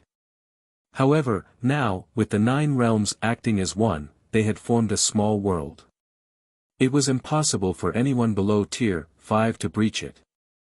Even Tier 5 Transcendence would have to give it a try to know for sure. At this moment, Yu's gaze shifted to the Divine Abilities section on his status screen. As he glanced at several elemental divine abilities, his eyes narrowed slightly. Now that I have reached Tier 5, it's time to integrate my abilities. Of course, first I should check out my Dark Attribute Divine Ability. Divine Ability, Dark Domain, the darkness is at your beck and call. You can summon boundless darkness, and transform an area of tens of kilometers into a domain in darkness, obliterating all senses, sight, and even sound. A domain-type divine ability, murmuring to himself, Yu's lips curled into a slight smile. Yu was satisfied with this divine ability. Compared to offensive abilities, Yu preferred strange and expansive domain-type abilities like this. With a grin, Yu let this divine ability settle in his mind for a moment. After a short while, his spiritual energy surged, as a silent darkness surged like a tide from him, spreading in all directions. In just a moment, Yu was greeted by dead silence. Absolute silence. However, Yu noticed that the mutant beasts around him had their expressions slightly changed, becoming cautious in the darkness. Evidently, this sudden change startled them. However, thanks to Yu's training, they managed to keep their composure. Even White Tiger, who Yu was most concerned about, crouched down, exuding a formidable aura as spiritual energy surged around him. Not bad, it can even block the sense of Tier 4 mutant beasts. Smiling, Yu withdrew his divine ability. A strange technique like this can come in handy at critical moments. Master, just now, a sudden voice came from afar. Looking up, Yu saw 9 tails gazing at him in confusion. Nodding slightly, Yu explained, I was testing a new divine ability. Divine ability, the corner of White Tiger's eye twitched, as his facial expression froze. Other mutant beasts struggled to obtain even one divine ability. But our master keeps gaining them one after another. You're tuning into the Han Lee's Wuxia Adventures YouTube channel. We're so grateful for your support, and don't forget to subscribe to join us on this incredible journey through captivating stories.